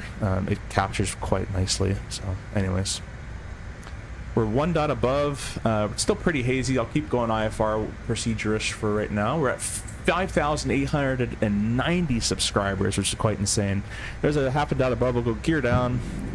We're gonna grab our reverses armed. We'd give some flight attendants an indication that we're close to landing as well. Every airline has their own operation of how they do that.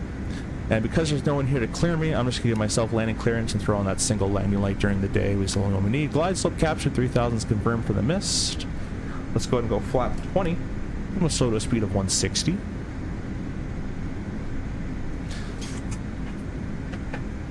Oh, my mouse battery said it's dying. That's not good. Or if you hear my chair, I'm moving the camera everywhere. There you go. Alright, we'll go ahead and go about 5 miles out. I'll go flap 30. Speed of 156. That's what it's retracted. It is a little bit of thrust. Alright, flap 45, a ref of 138. No reported gust. So if there's no gusts, we don't add any +5 knots to the VRF or any of that garbage. You fly the VRF speed. Runways in sight, visual calls, visual landing. Takeoff's FAs, please be seated for landing. Yeah, some airlines do that. What's my favorite approach, Giorgio asks? The River Visual DCA is cool. The Expressway, or whatever it's called, into LaGuardia is cool. I forget what they call that one. A lot of cool ones. Even the mountainous stuff into Vancouver is kind of cool to see. Can you do a tutorial series on the newest update comes out? I kind of have a video on it, but I can do a new tutorial, yeah, for sure. For sure. This airplane in real life is capable of flying down to an ILS of 80 feet with autopilot engaged. I don't know if the sim is that good to do that, but I know rear world is pretty good to do that. So we'll go autopilot disengaged. So we get that red autopilot. You don't hear the warning, as I said, because once again, the BOS sound pack in this current version will make you not hear it, as it's not updated for it. Getting a lot of spiky lags, which is not kind of cool, but that's fine. This is flight beam flight beams and Minneapolis guys. I don't know if I can actually trust those pappies. I'm not going to. I'm going to trust my visual sense. I've also reported that as sync rate should not come on at 1100 a minute, but it does in the sim. 100. 50. 40. Flight slow. 20. Shouldn't float that much either, but that's okay. We'll go. Oh, my reversers don't work in the sim anymore, and I bet F2 doesn't work either. So I guess I'll have to do just braking. Yeah, my throttles are kind of screwed up, so disregard the throttles not working. And that's my fault because of the. Oh, they're working now. All right, cool. Classic F2. And we're under 45 knots, so we can take this exit and get a little bit slower first. Let me take it off here.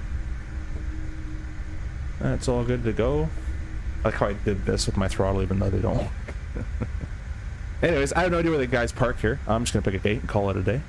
Actually, you know what? I'm not even going to get to the gate. I'm going to leave it all configured with the gear down. I'll retract, I'll kind of recenter the spoilers, kind of get everything set up. And we'll show you a couple of replays, and then it's off to bed. Actually, it's off to Fortnite for a couple games, and then it's off to bed for me. So let's go ahead and everything should be set for the replay.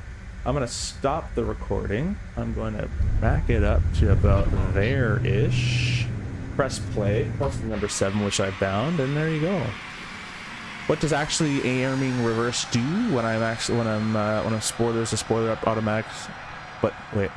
What does actually arming the reverse do when I arm spoilers, the spoilers go up automatic on but not reverse? Yeah, the spoilers in this airplane are automatically armed in this ground lift dumping system. It's just above the reversers. If you don't have the reverser switchers armed, it doesn't actually power the hydraulics for you to actually, it won't even let you click them into the reverse in the real plane. So that's so much I know about it by maintenance.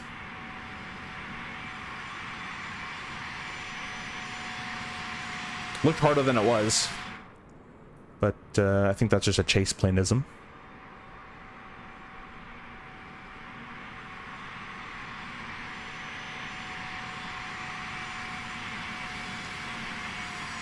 Give you guys from a different perspective here. Let's give it to you guys from.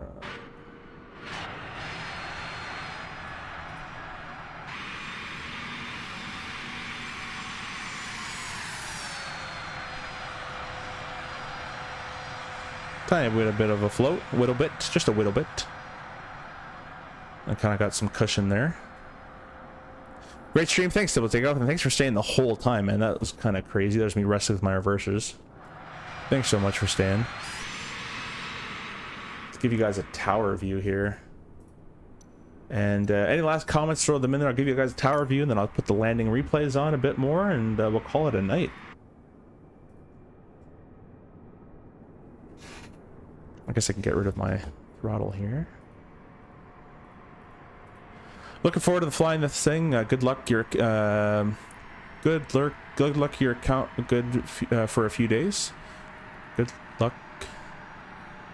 Oh, sorry. I'm being. I can't read. Gonna lurk on your account for a good few days. Yeah. Feel free. That's what it's there for. All the playlists are hopefully designed for you to learn a bit more of the RJ. So. I hope you enjoy. With that, guys, I think the vertical stream is slowed up as well with comments. Giorgino says, so this means when I don't arm reversers, they don't deploy. They shouldn't deploy. You still have to actually physically, just because the switches are up, you still have to physically pull the reversers up. But in real life, if those reversers aren't armed, it won't even let you pull them up. CJ, hey, well, thanks, man. Thanks for stopping in, and hope to see you on the next one. If you're going to EXPO as well, I'll see you there.